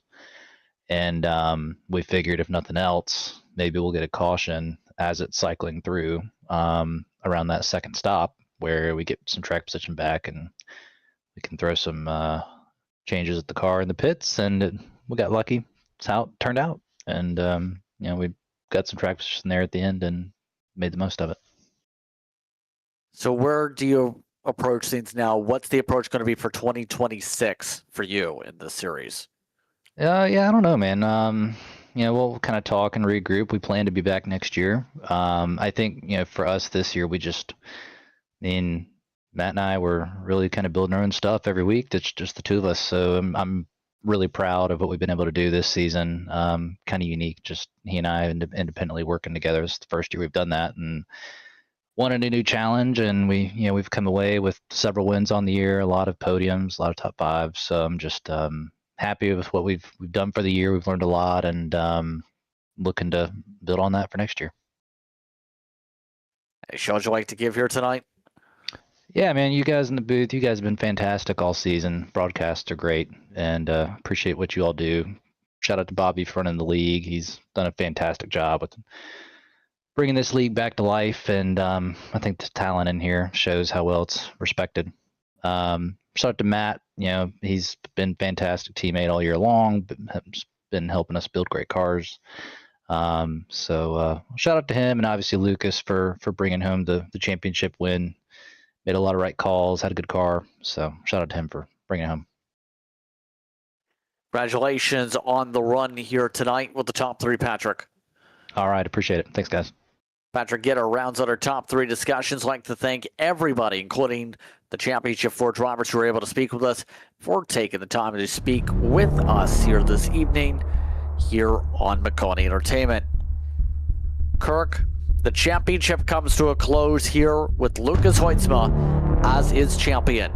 Best of the rest, I have to see the exact tallies here, but those still previously have been Komacheski, but Tanner Marty did not outscore the 88. Obviously tonight the 30 was suspended, the 98 was not here. So Komacheski, believe, will be the best of the rest. With that being in mind, what are your final thoughts for 2025? Well, I could say right now, 2025 Full-Length Cup Challenge, being a part of this both as a commentator with Maconi Entertainment and as a driver in the Xfinity side of things, it's been amazing. Watching the storylines throughout the year has been phenomenal. Lots of great drivers, great people that we got to watch this season. And working with some of the best in the business, DJ Lyon, our producer, of course you, Justin, killer on the mic. Gotta say, it's just been one of the joys of my life, and I enjoy it very much. Excited for 2026 to see what will come then. But all in all, Lucas Hoytsman deserved every ounce of that. My heart hurts for Roman, Hill, and Dyson. All three of them had incredible seasons and deserved every bit of being involved in that fight.